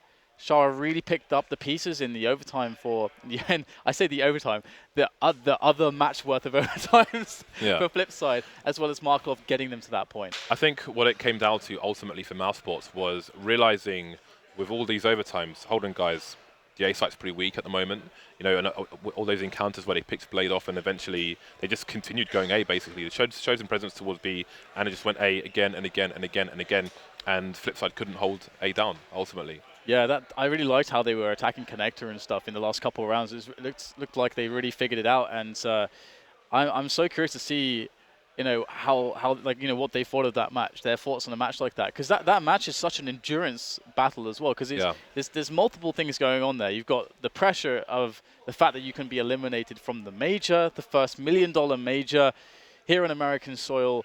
That's a pretty big deal in of itself, and that takes experience to weather that challenge. And then it's just straight up, I've been playing a lot of Counter-Strike now. I'm getting, you know, you get more tired because you've got to focus so hard all the time. That and the pressure, usually your individual skill is going to give at some point, or you're going to make more mistakes. But mousesports, they seem to keep themselves up together. Yeah, and on the plus side, they're probably a better Cobble team now after after facing such an arduous task to finally topple Flipside. But what heartbreak for Flipside! I mean, again, we had what 5 overtimes, right? But really, I just go back to when they rushed B in normal time, when they had the bye, they had all the advantages. For me, that was where things went wrong for them. And I think we're going to have an interview with Mr. Puckett and Chris Che down on the floor. Mr. Puckett's indisposed right now, but instead you got me. Chris Che, congratulations on a very hard-fought victory. I think everyone watching went through the mill. What was it like from your perspective? Yeah, it was crazy. It felt, at the beginning, especially, it felt like we already lost the game. I think we started the first half behind 10-1 or something. Was many rounds we communicated bad, played bad, and just totally were out of the game. And CT side, we also made some really bad rounds. Felt also we were out of the game. Somehow we managed it to overtime.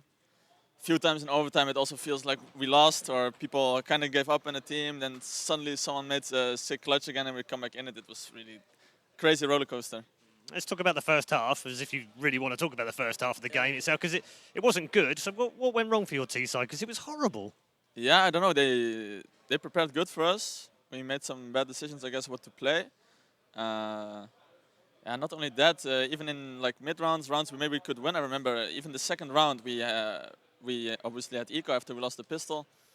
We managed to get the first 2 frags, but somehow because we didn't talk good, I remember it was called one is in Chicken Hut, and somehow my brain didn't realize, so I didn't pay attention to Chicken Hut, and I got killed by that, and then it all falls apart, and shit like that happened. Bad communication, maybe not being on point, and they just played really good. So yeah, they made it super hard for us. I mean, there seemed to be, we heard some shouting early on as well. It was like, I think it was 6-1, and you guys were just, yelling at each other, and then someone said, shut up. And it was like, wow, these guys are really tilted right now with each other. Yeah. So what changed? Because in the second half, you were all smiling, you're having fun. So what happened at halftime?